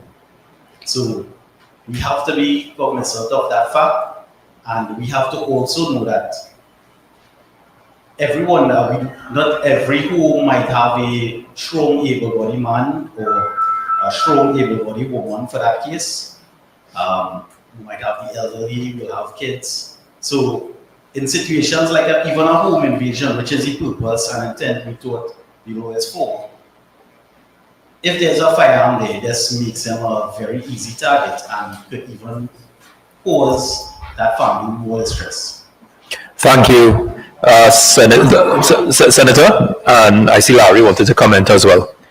I wanted to say that that's a very important point, making you a target. And it also raises two other issues that I thought about connected to that. If the home invaders now have this idea that everybody has a firearm and ready to shoot, they may now be coming with a different mentality, and they may be coming with more force. We still have the instances where people would break in your home. They might just have a knife, or they might not even be armed. But now, if in my mind everybody ready to empty the clip, they will come ready to empty the clip first. And then the second thing that was tied into that was the concept of retaliation. I heard that mentioned by someone in another space, and I thought it was a good point. Somebody break into your home, you empty the clip on them, they run away, they're not caught by the police.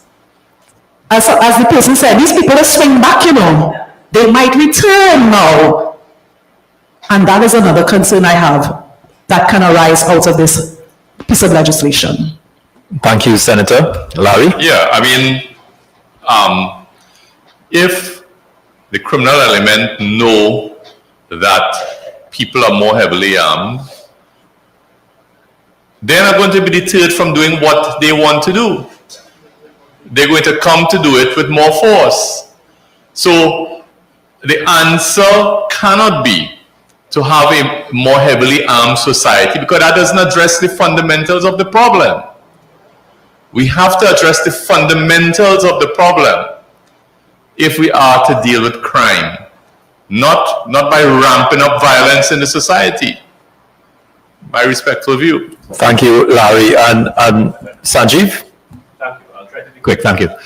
That brings us right back to that keyword problem. Because criminals, in my view, are problem solvers, Their problem is they would like to take money from you. That's the problem they have. They want money and they find you could potentially solve that problem.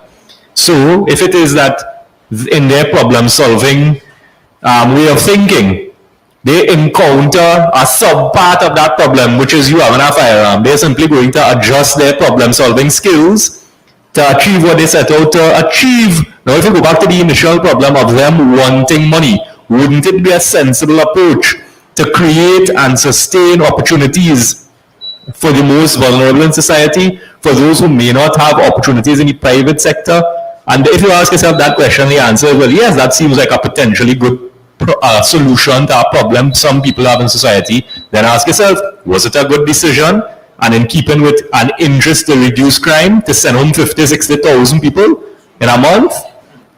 We have to address what the problems are, as Larry said, and this begs the it I think invites me, if I may take some liberty here, to go into whether arming society means necessarily a reduction in violent crime. And the very same paper I read from earlier had some points here, and I'll read from them. The intended deterrence effect was not proved.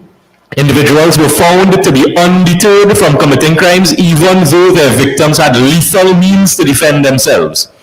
Stand your ground laws contribute to vigilantism, escalated violence, and low-cost license to kill. Then we have here the 2022 study estimates that expanded legal protections for individuals who use deadly violence in self-defense result in an additional 700 homicides each year, an increase in monthly homicide rates of 11% nationally, but up to 28% in some states, and this is a study done in the United States. Now in 2024, Trinidad recorded 625 murders. A 28% increase would mean that we have 800 murders, or 175 more than we had before. And while that year's figures are quoted in this study here, what is not quoted in this study here is that between years 2015 and 2024, robberies declined by 514 in Trinidad and Tobago, which equated to an 18% reduction. And the same period, 2015 to 2024, there was a reduction of 125 in the number of larceny dwelling house, which was recorded. That is a 53% reduction. So while we're looking at 2024 numbers in this report, and TTPS has now removed statistics from their website, there are no statistics published anymore, we have to consider, well, whether we are on a downward trajectory or not. Look, the truth is, any crime occurring in Trinidad is too much crime. But maybe, just maybe, for the last 10 years, addressing root causes did in fact have an impact on violent crimes, and particularly as it relates to what is being proposed to be termed as home invasions. Because the two categories of crime I spoke about is robberies, which includes robbery with violence and robbery with weapons, and larceny dwelling house, which means breaking into somebody's house. We had a decrease, as I said, of 53% between 2015 and 2024. So maybe when the former Minister of Finance introduced all those counselors in the schools in the last 10 years, maybe that was addressing root causes. Thank you, Sanjeev. We'll take a question here. Just quickly, I want to add as well, right? Sure, sir. Anybody bill, by the way, is a home invasion bill. It's a home invasion bill. You catch the bandit outside, or the bandit catches you outside, you'll have to invite him home by you. You'll have to say, 1 minute, don't drop my hand, please, come this way, right? And then shoot him in your yard. Or you shoot him in your home, as far as I understand the bill to be. You had invitee and then no longer. Well, yes, but when they invite him, he's no longer trespassing, right? So it defeats the whole purpose of the bill in the first place. So I just say they be cautious. So if we are pushing, we want the bill to be passed because they want to feel safe, then this is for you to feel safe home. But a lot of the robberies that happen outside the home, then what? Do you give the bandit your location and tell them, check me back in 2 hours or something? Or, how do we address that? That is not, as everybody else has said, address the root causes of crime in the first place. We need to be cautious. Thank you very much. So we'll take a question here and then we'll go to one of our online questions. Good evening, Mr. Chairman, and all protocols observed. I have a question, but I'm going to make a statement because for FUL users, there are over 40,000 FUL users in this nation. We have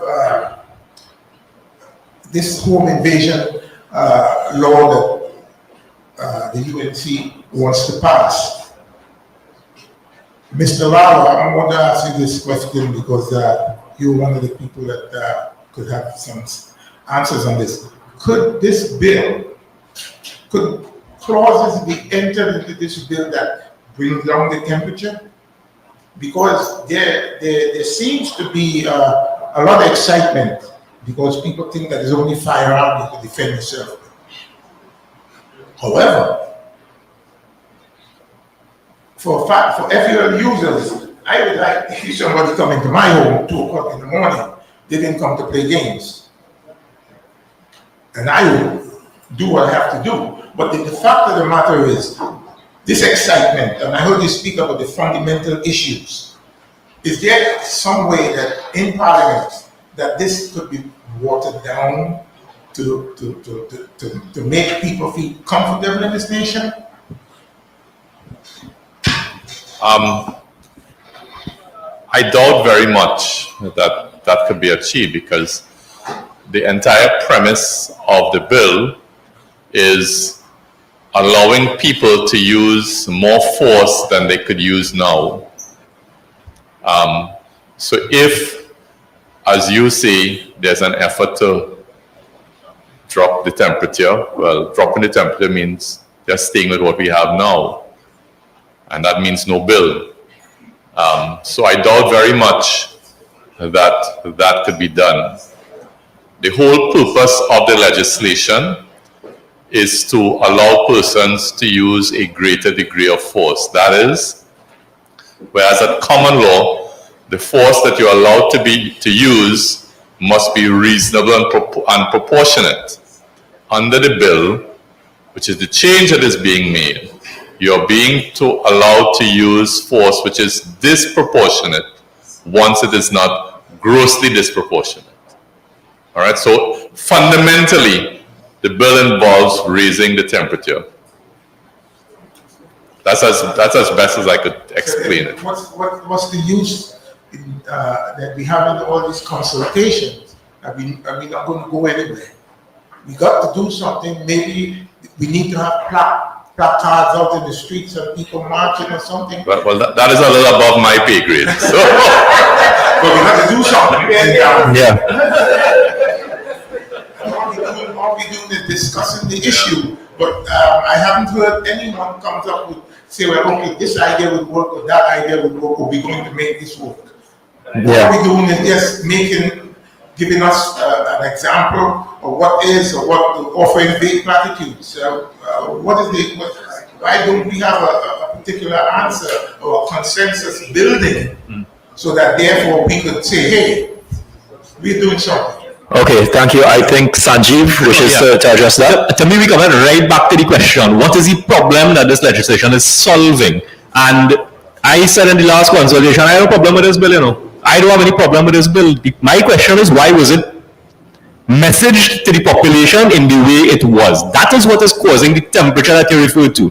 And I'll quote, the temperature that you referred to, sir, came from these words. Load up your matic, light them up, empty the clip, and when you're done, knock it on them, knock it again, and then call me name. I am Kamla. Do not fear, Kamla. I say, those are the words that caused this bill to have that temperature, sir. Because the population was told, after you knock it again, call somebody name, you know. Tell the police when they come to lock you up, say, brother, hold on just now. This bill says that I could do whatever I want in my house. Kamla, call my name. That's why we have a temperature in this bill. So all my perspective, this is mine, is that nothing is wrong with this bill, except that please do not telegraph, it is more than telegraphing, do not say to the public that you could shoot somebody in the back. Do not say to the public that even if a policeman comes in your house and you're to show he's a police, shoot him. Do not say inflammatory things to the population when you have drafted this bill and you know very well that it does very little more than codifying as a common law position and very little more than introducing into legislation an offense that is already covered in existing legislations. So I think it needs to be part of a suite of legislative reform that has already been started. And to my fellow panelist senator's point, that also includes reform in the judiciary. And you would recall that it was in the last two administrations of the PNM government between 2015 and 2025 that undertook the largest transformation of the judiciary alongside the Chief Justice, which included virtual courtrooms, which included the AJIPA legislation, and which has tangibly reduced the backlog in the criminal justice system. Thank you. So if you could just permit me to ask a question that was posed virtually. What's to stop this law from being used by people to settle personal scores or to justify actions that would never truly be in self-defense? Senator? Well, Section 7(2) of the bill, so when the police arrests you and charges you and you're brought before the court, they examine factors listed A to N. And some of the factors include whether the parties, the history and interaction or communication between the parties to the incident. So people may try, I guess if they want, they can use it to settle a score, but just know there are factors that the court has to consider, and one of that is the history of the interaction and the communication. So if the court comes to understand that there was some sort of background bacchanal between the parties, it might color their decision. You have to consider whether or not the nature and proportionality of the occupier's response to the threat. They have to consider whether the occupant did what he honestly and instinctively thought was necessary for a legitimate purpose. So the court will take its time to examine all of the circumstances according to this act. And these are factors that the court already takes into consideration under the common law. Thank you. You know where that becomes a little scary. I think that it does not take, the act does not take into consideration that there are communities where a lot of illegal firearms exist. So you may be getting into a confrontation with a neighbor or somebody from your community where who you may hold a legitimate belief that this person is in possession of a weapon or a firearm, and you as a holder might say, listen, for my own safety and whatever, I will, I guess, load up my matic, right? It doesn't take into consideration that, because what the bill, as far as I see it here, if you continuously have this beef with your neighbor and so on, and the history and so on, you will have to be arrested and investigated. Not so, the police will have to investigate, as Senior Counsel was mentioning previously, investigated to see if there was intention to end this person's life from previous relationships before, the history you all had, that sort of thing. It does not, for me, give considerations to communities and some of the nuances that some of these communities and relationships in these communities may have. Thank you, Sule. You have another question here? Thank you very much. All protocols observed. Winston Nadia Zidane, Chaguanas West. I have so much concerns about this thing, it's no joke. I have to wonder, like many times this present government have hoodwinked this population, is this another attempt to do it again? And I say that and I ask that because of all that was previously said by the panel and others here, there are legislation already in place to deal with matters of this nature. What is the real purpose of this? Is it to issue a firearms license in a bigger way? Is it to make life harder for people like myself? I'm a pastor. I am often called into situations that are aggressive, violent, abusive, to bring calm and peace. Is this designed to make me stay awake? I not want to do my godly calling anymore. What is the whole purpose of it? I do not understand. So there is no amount of laws, somebody already said it, I think the Honorable Senator, that could legislate and dictate the heart of man. We will break it all the time. So I want to humbly submit to all those that are hearing. And my idea might be scoffed at and laughed at, but until we find a way to put the fear of God back into man, starting from childhood, no amount of laws and legislation and debates will change our society. It will keep getting worse. What stands before me is reminding me of an old Western with Lee Van Cleef and Clint Eastwood. It's who could draw first. And it looks like that's the society we want to keep going down. Should we adopt this stand your ground legislation? As far as I am concerned, it is perfect trash and rubbish. Thank you. Thank you, Mr. Mahabir. Any comments on we come right back, Mr. Marbury, to the root cause issue, right? But the first question he asked is whether this standing ground legislation is a demonstration of an intention to increase the number of firearm holders in Trinidad, legal gun owners, and whether that may cause, whether the spin-off of that is to create a gun culture and so on. Well, two things I'll say to that. One, we've had a change of administration, and with that, one would expect change in policy. All right, that comes with a change in government.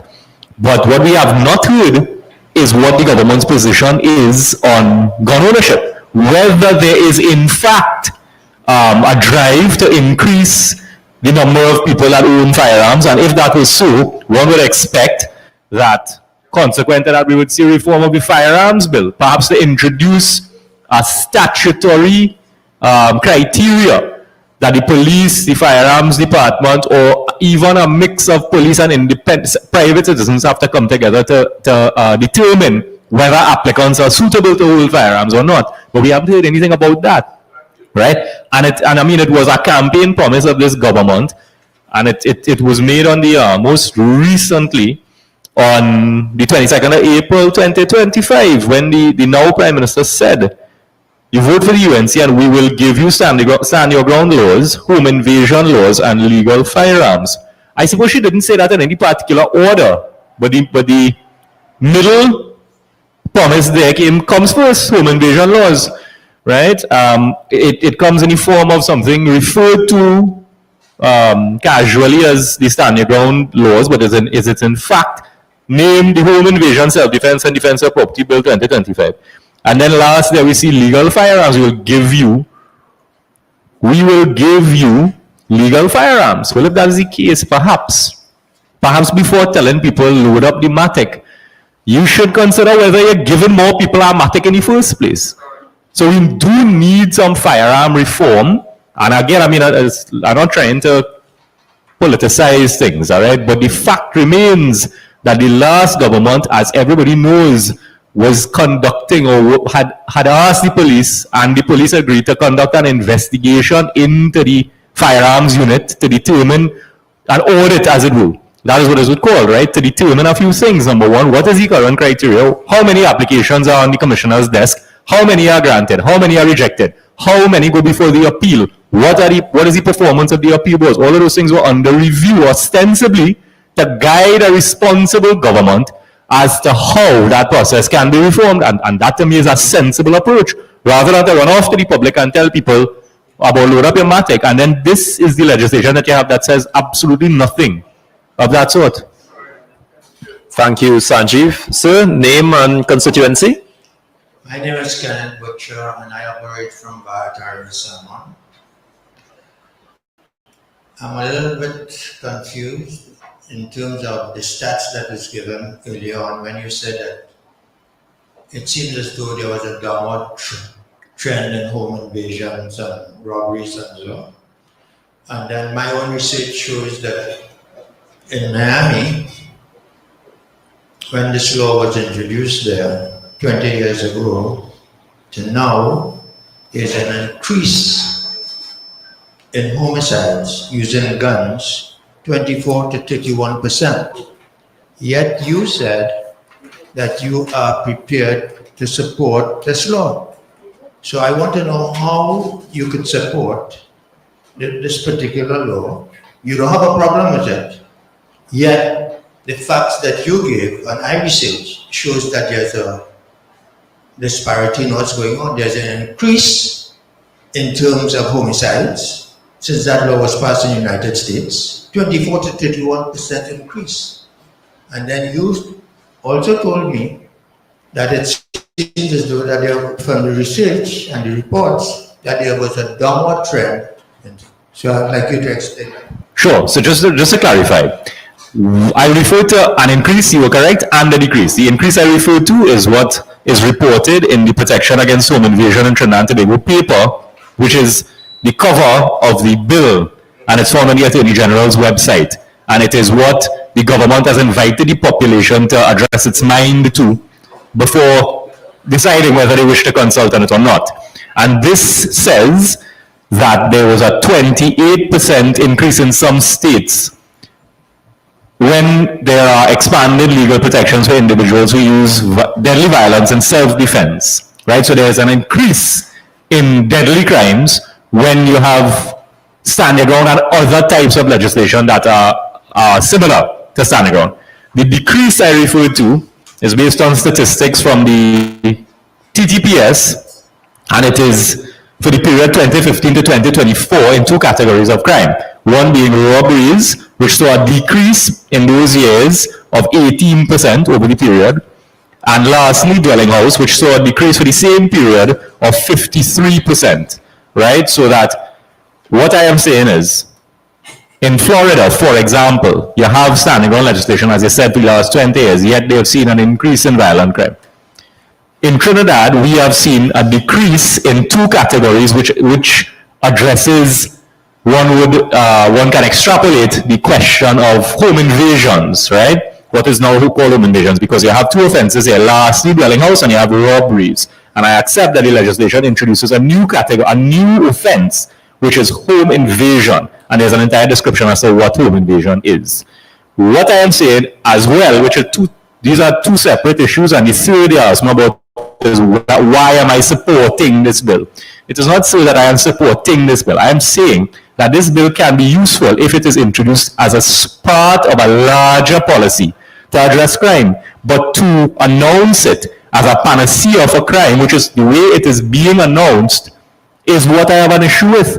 This is not going to solve crime, yet it is being presented to the population as a solution to crime, with which I have a difficulty.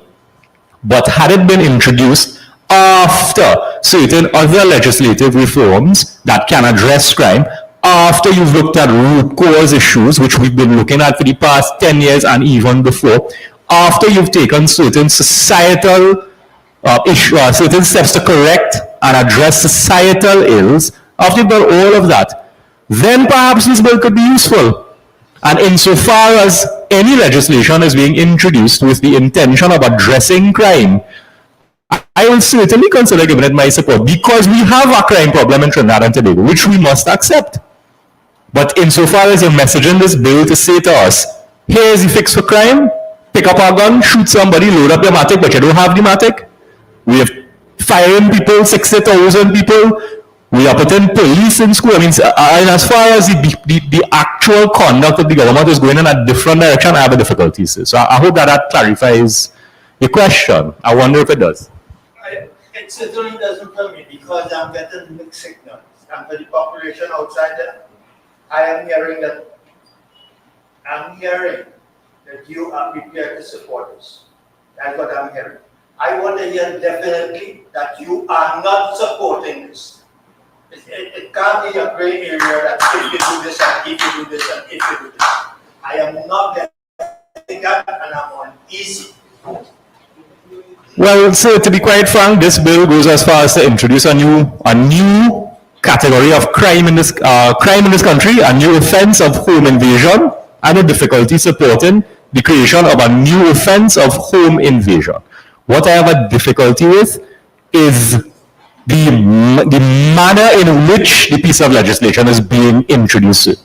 That is what I have a difficulty with, and to that I will object. Thank you. Good afternoon to the head table. And I want to thank Mr. Butcher, because I was running scared and I thought everybody was looking at things the way I'm seeing it.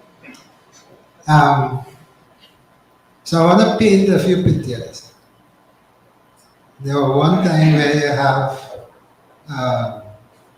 people tormenting the community, and I'm saying the Muslim group, some of them, and people after a while they get fed up, decide to defend themselves.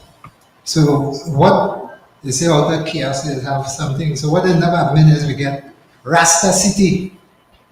They decide to defend themselves. I'm a campaigner, I like to campaign. And I'm real scared looking at the bill, because again, with Rasta City and Muslim going into some area, you can't really go, some people can't go places and so on, they're scared. As a campaigner, I'm hearing Kamala saying if, and forgive me, I'm really mixed, but I represent a group in this community that I always talk about because I feel they're downtrodden. So if I sound some way, don't blame me. Can I say, if all the Indians come out and vote, we would win. So, okay, why is she saying that? Because, I mean, across the board, everybody supports political parties. Right, you go down, and I'm hearing different conversation in different areas.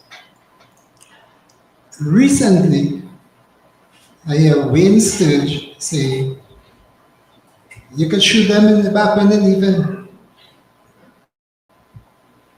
As far as I know, is only the prison officer could shoot somebody in the back. I don't know how anybody else could get away, even we have a license firearm or not. A prison officer could shoot a prisoner if he ran away and so on. He could get away with that. Could the prisoner run away? He break jail or whatever it is. I am thinking, if I was to go to a house campaigning, the gentleman don't want to see me.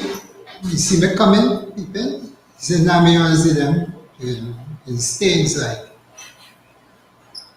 And after knocking a few times, I said, look, let me leave this man play here because he really anything like leave and go in.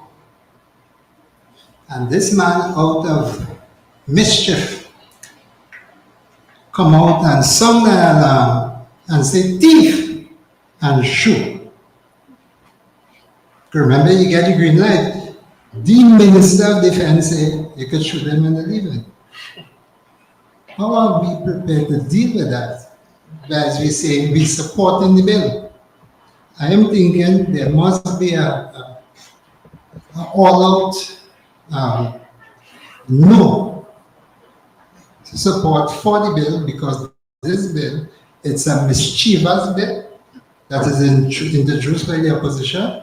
It could also lead to social unrest going down the road because they will have, there's a division in the society.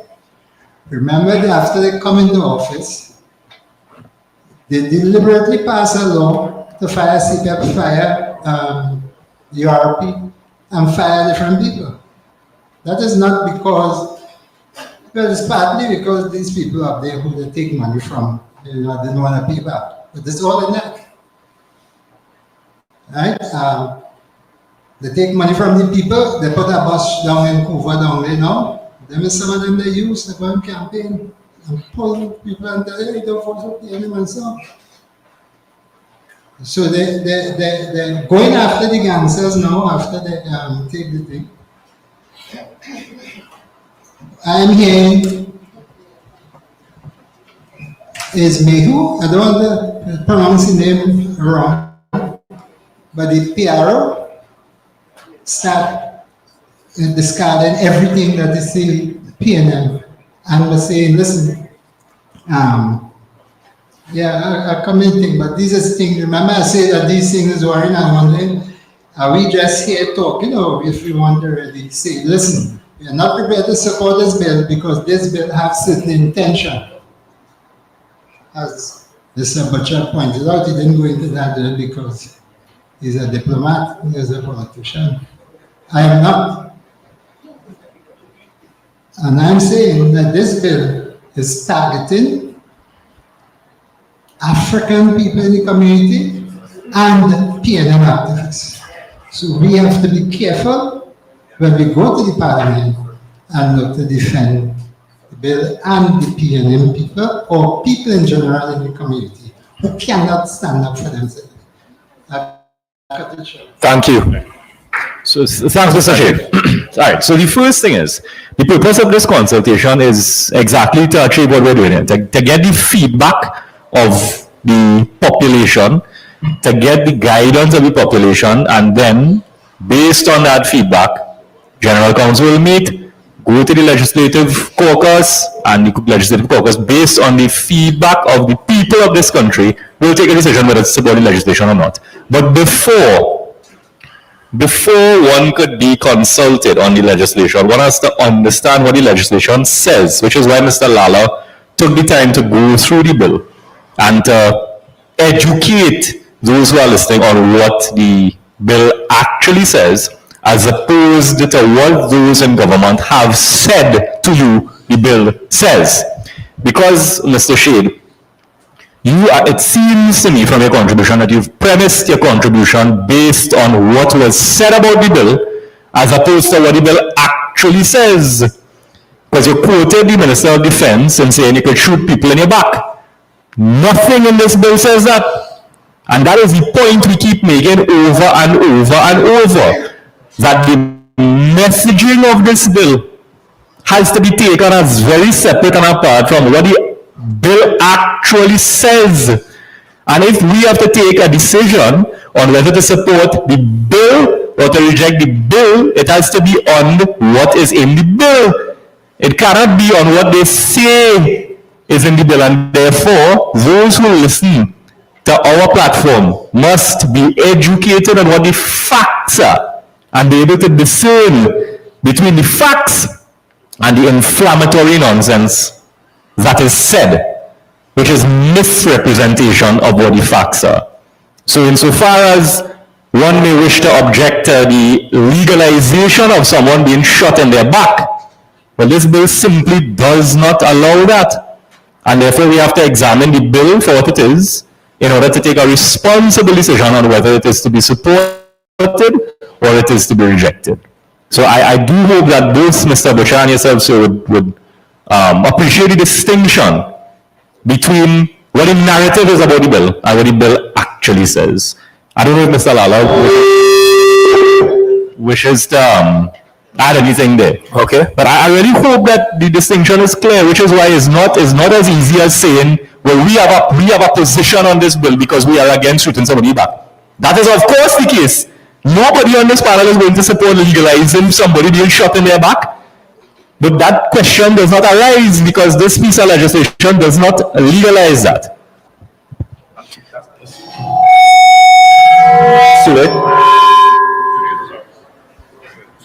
Yeah. That's a concern, a significant concern, because there's something called cognitive dissonance.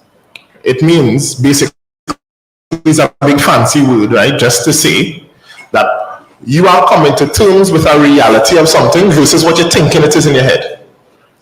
Imagine you are expecting your salary at the end of the month and you work out your bills, you're going to pay XYZ and you have everything worked out, this is how you're going to handle it.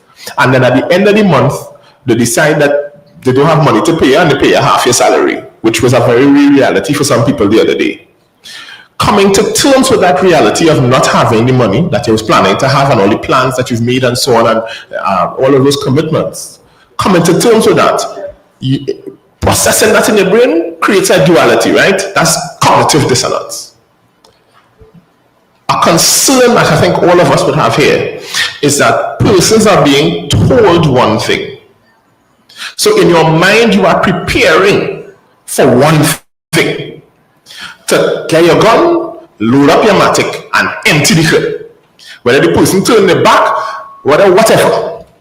Right? I suppose I cannot say I don't know if the wearing red is more bullets for them or not. I don't know. Right? I cannot speak to that. But what I can say is there's an expectation. So maybe they really have people there waiting in their minds with like a map piece set waiting for people to come on the property in red, right? Maybe. I don't know. But what we can say is the reality based on what is in the bill is totally different.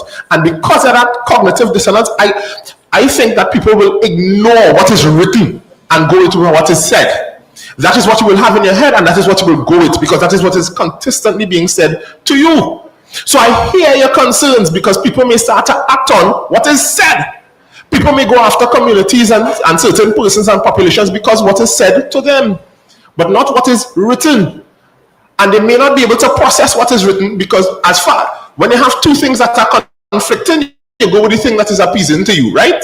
So you don't understand what's going on this paper. This is not what is said to you. You got information that you could load up your matic and empty it, right? When you see red, you empty the clip, I guess, Right, so that's a concern. I do have that concern. I also have a concern that can lead to vigilantism, which has happened in the States and other places, that when people have this belief and they feel unsafe, that they gather in groups, put your guns together, and you start to police your own communities and your own areas and so on. That could be dangerous because it can target certain groups because of perceptions that exist. That is something that we definitely need to look out for. Thank you, Sule. And ladies and gentlemen, yes, Sanjeev. Last thing on that. So I like the way that Sule has really wrapped that up, because then it begs us to ask the question here now, and as a party, if I can, do we, in exercising our responsibility as a responsible opposition, do we consider rejecting what is in writing, or do we consider rejecting what they say is in writing? Because if we reject the narrative, which is untrue altogether, then wouldn't the narrative be that the opposition is opposing for opposing sake, or the opposition is opposing to legislation that can be helpful or is intended to help? And that is the purpose of having these consultations. Because as a responsible party, our first obligation is to educate and inform the people as to what is the truth. And we see the effect of the cognitive dissonance, as Sule has described it, in that even some of us sitting here really have accepted what they had to say, hook, line, and sinker, when it is absolutely different and almost opposite in black and white. Thank you, Sanjeev. And ladies and gentlemen, we're coming down to the end of our time here for this particular consultation. We have 3 more questions, so we'll ask that we keep it within the parameters. And sir, name, location. Good evening, everyone. My name is Kerwin Henry, San Fernando East. All protocols observed. I have one question, quick question that I would like for you all the panel to answer. Can this law result into a local version of what happened to Trevor Martin? Yeah? Larry?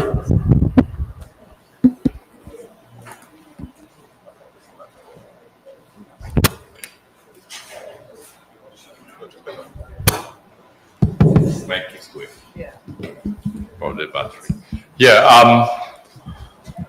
Yes, I would say yes, it could, because of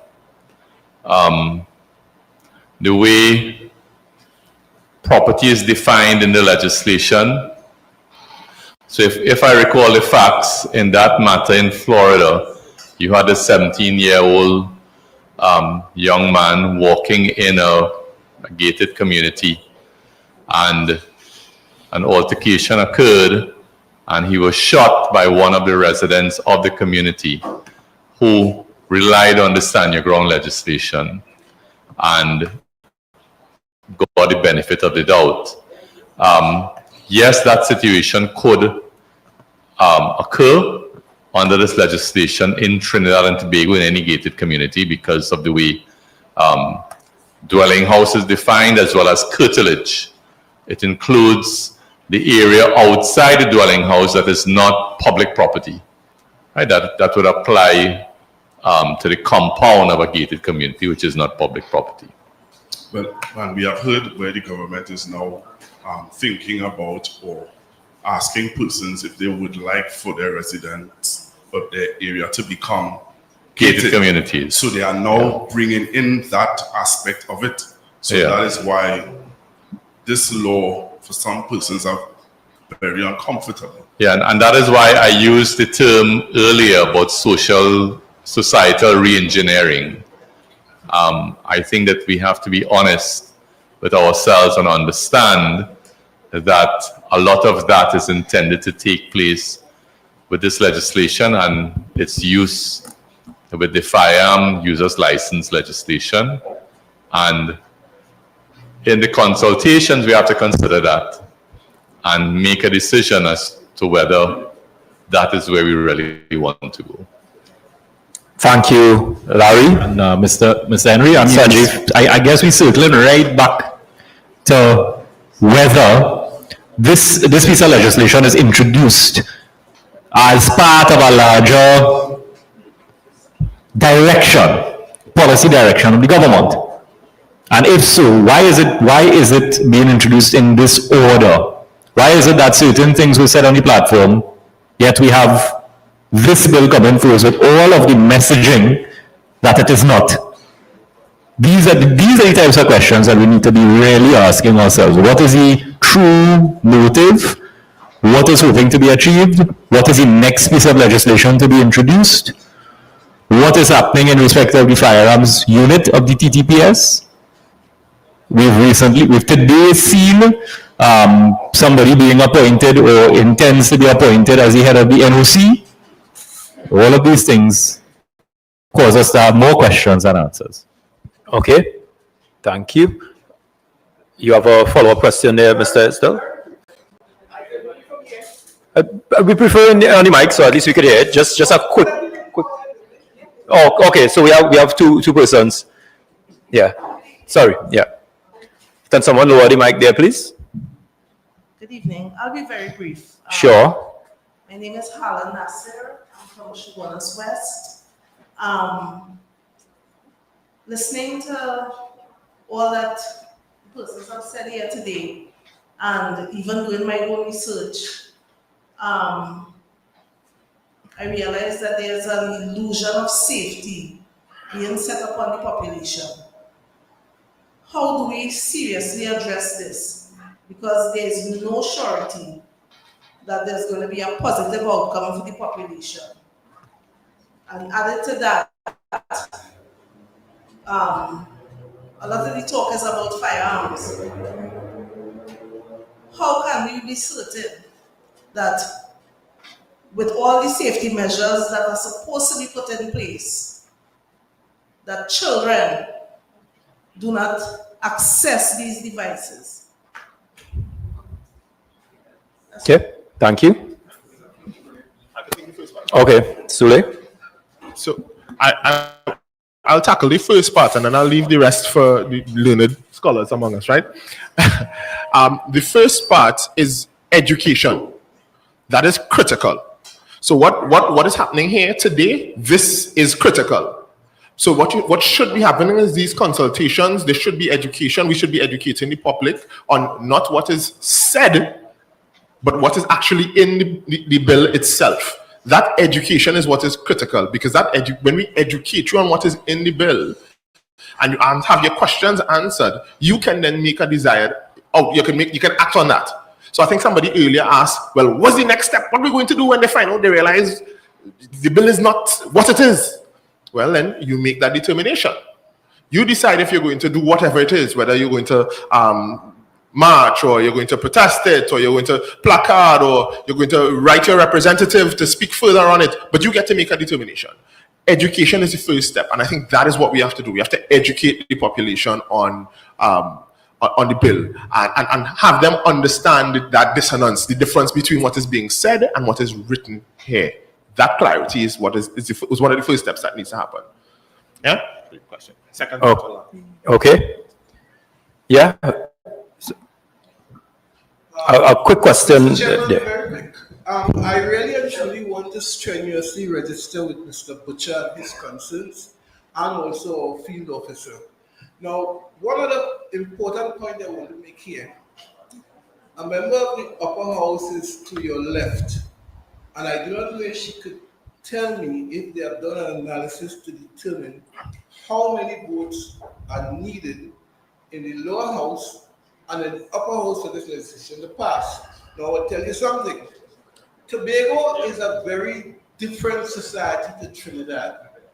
And they have had some problems before, which I think they don't want to multiply. And if they need 27 votes in the lower house, they will have to get a vote from Tobago if the PNM is not giving it. So at the end of the day, we'll have to ask ourselves a question: will Tobago step forward and support introducing such a law into its society? Because it's not a bill for Trinidad, it's for Trinidad and Tobago. So I want to know if you have done analysis to determine exactly how many votes are needed in the lower house and in the upper house in relation to this, and I'll listen to your comments. Okay. Senator? This bill, according to what is written here, requires a 3/5 majority. I think that's what's written here. So they will need the vote of Tobago, which from all, and this is the lower house, from what I'm seeing, the two Tobago MPs have been going toe-to-toe with the government. Everything the government has done, they have endorsed. I can't even say if they've made any individual contributions in the lower house separate from what the government is saying. I guess they consider themselves part of the government. So the same requirement will be in the upper house, 3/5 as well. Okay, thank you. And our final question for tonight. My name is Sean Lucas. I don't agree with this your personally, and I'm saying it now. No legislation can stop our fundamental values, what we teach our children and grow our children with. Where's the commandment, thou shalt not kill? Are we creating a society of killers? Are we creating a society that anybody can come out and kill somebody? What are you going to tell my little child? That he's a killer, you kill a man, he's a human being. How are we going to deal with this situation where we want to grow a loving society of people, but we are making them more ignorant and angry in this country? Guns is not the answer. That is destruction. We're going to invade another country, we need guns. If we go back in history, weapons are made to kill people and invade their land. So all this underground sadness, it don't make no sense. We're going to stop people from taking their guns and coming out of their homes and using it outside. We can't stop that because we have cases where people are renting out guns. There are people who have legal firearms and they're renting it out and giving people time to go. So I don't stop. I would say personally here, it can't work. So Thank you. Thank you very much. Any comments? Sule? I'll just make a quick comment, right? One of the fundamental things I think that needs to occur is trust. When you put your X wherever you choose to put it, right? By rising or setting sun or whatever, or you choose to put it by a balize, or wherever you choose to put your X, right? At that point, you trust that what has been said to you, you've been sold something that has convinced you to give support to this thing. So you've put your trust in your support at that in there. You also trust systems. You trust that whoever is in your government is going to seek your best interest. You're going to have income, jobs, so on and so on and whatever. Yeah, trust. There's a basic trust that runs the society, so that we can go and do our jobs and we can function and we can live because there's that trust. What happens is when the trust is eroded, when people lose trust, either in the government or in various systems and organizations, that's when you start to have an erosion of values and breakdown in your society, because now you don't trust that you're going to be able to feed your family. You don't trust that you're going to have a job. You don't trust. So that's where you have a problem. One of the major issues we have is that we do not trust our law enforcement. Of course, it's not helped when $1 million in drugs disappear from inside your evidence room and stuff like that, right? But we don't trust our law enforcement. And so some of the rhetoric that is being pushed by our leaders says to us, listen, we don't have to continue to trust the law enforcement. We are going to empower you to be your own law enforcement. When that happens is when we have a total eradication and a breakdown of our society. Because then what is the purpose of me having you there as a leader if I am now the one responsible for putting on my own security and having these systems in place? Therefore, I should act myself. You should be the prime minister too, have your firearm. You should be the prime minister. You should run the country. You should do everything else, right? So I'm saying this to say that trust. Ask yourself, do you trust? Do you trust currently that your government is looking after your best interest? Do you trust your systems? Do you trust the police? And if that's not, you can't trust them, then we need to address that. As a society, we need to come together and find ways to address that. Maybe vote again and change governments. Maybe have system reform for police and so on and that kind of thing. Ask yourself, when you leave here today, do you trust this system? Do you trust the government? And how do you address that? Thank you very much, Sule. And with that, ladies and gentlemen, that brings us to a close of this segment of the national consultation on Stand Your Ground legislation hosted by the People's National Movement. I thank you all. Can you please give yourselves a round of applause, ladies and gentlemen? You have been very engaging, and you have certainly stirred up a lot of conversation, a lot of questions, and I'm sure a lot of things to think about on, on the level of our legislators, our MPs, and the party as well. I want to welcome back to the podium the chairman of the People's National Movement, the Honorable Marvin Gonzalez, to bring some closing remarks.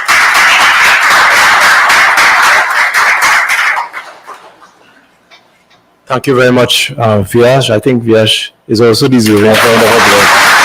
A job well done. So I think we've had a very fruitful night. The questions that were posed to the panel, I think they were professionally handled, and that you are more informed on what the government is proposing in this Stand Your Ground. And I do also hope that our viewers online live stream, they also are educated and more informed on what the government is proposing to do on your Stand Your Ground. I just want to make it abundantly clear that when the government put this policy and bill forward, the PNM did not advise itself. So this is the process, and I want us to leave here understanding the process.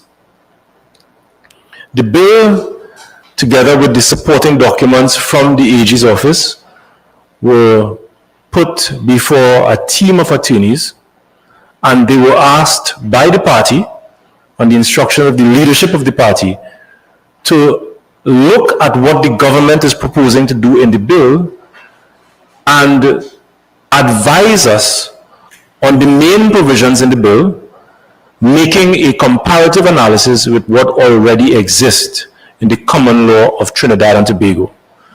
The attorneys put together their work, and they presented to a joint caucus of the lower house and the upper house, meaning members of parliament and members of the Senate.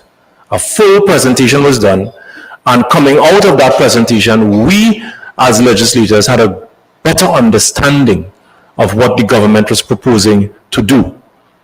The next phase of the process is what we are doing right now, which is to inform and educate the population on what the government is doing.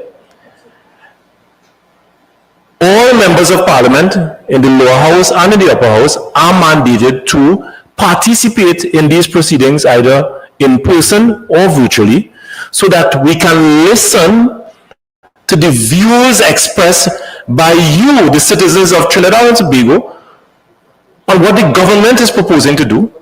And after listening to your views, then the caucus of the PNM will come again to determine our final position. You understand what is happening?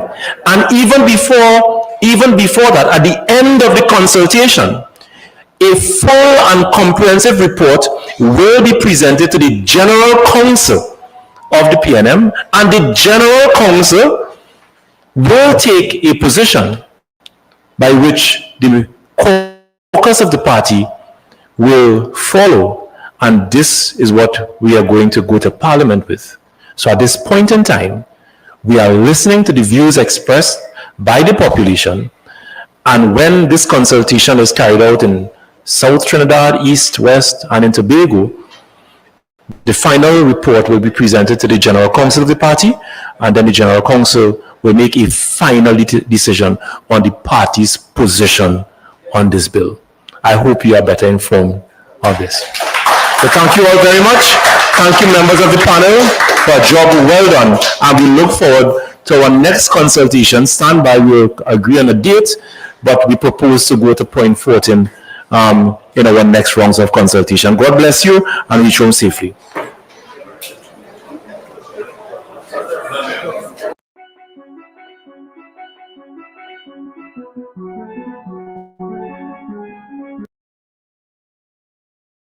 power, feel the power, power. DJ, touch it, bring it, baby. Touch it, bring it, baby. Oh yeah, oh yeah. Somebody touch me, somebody touch me, somebody touch my soul. Yeah. Somebody pray to me, Jesus. Somebody touch my soul. Somebody touch me, somebody touch me, somebody touch my soul. Who, me? While I was praying, pray to me, Jesus. Somebody touch my soul.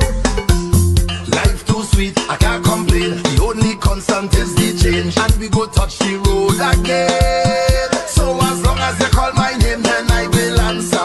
I'm a happy camper, and love is my sponsor. Oh, and as long as I'm man of life, then I will dance up. No time for no anger, I'm smiling with me hands up. Yeah.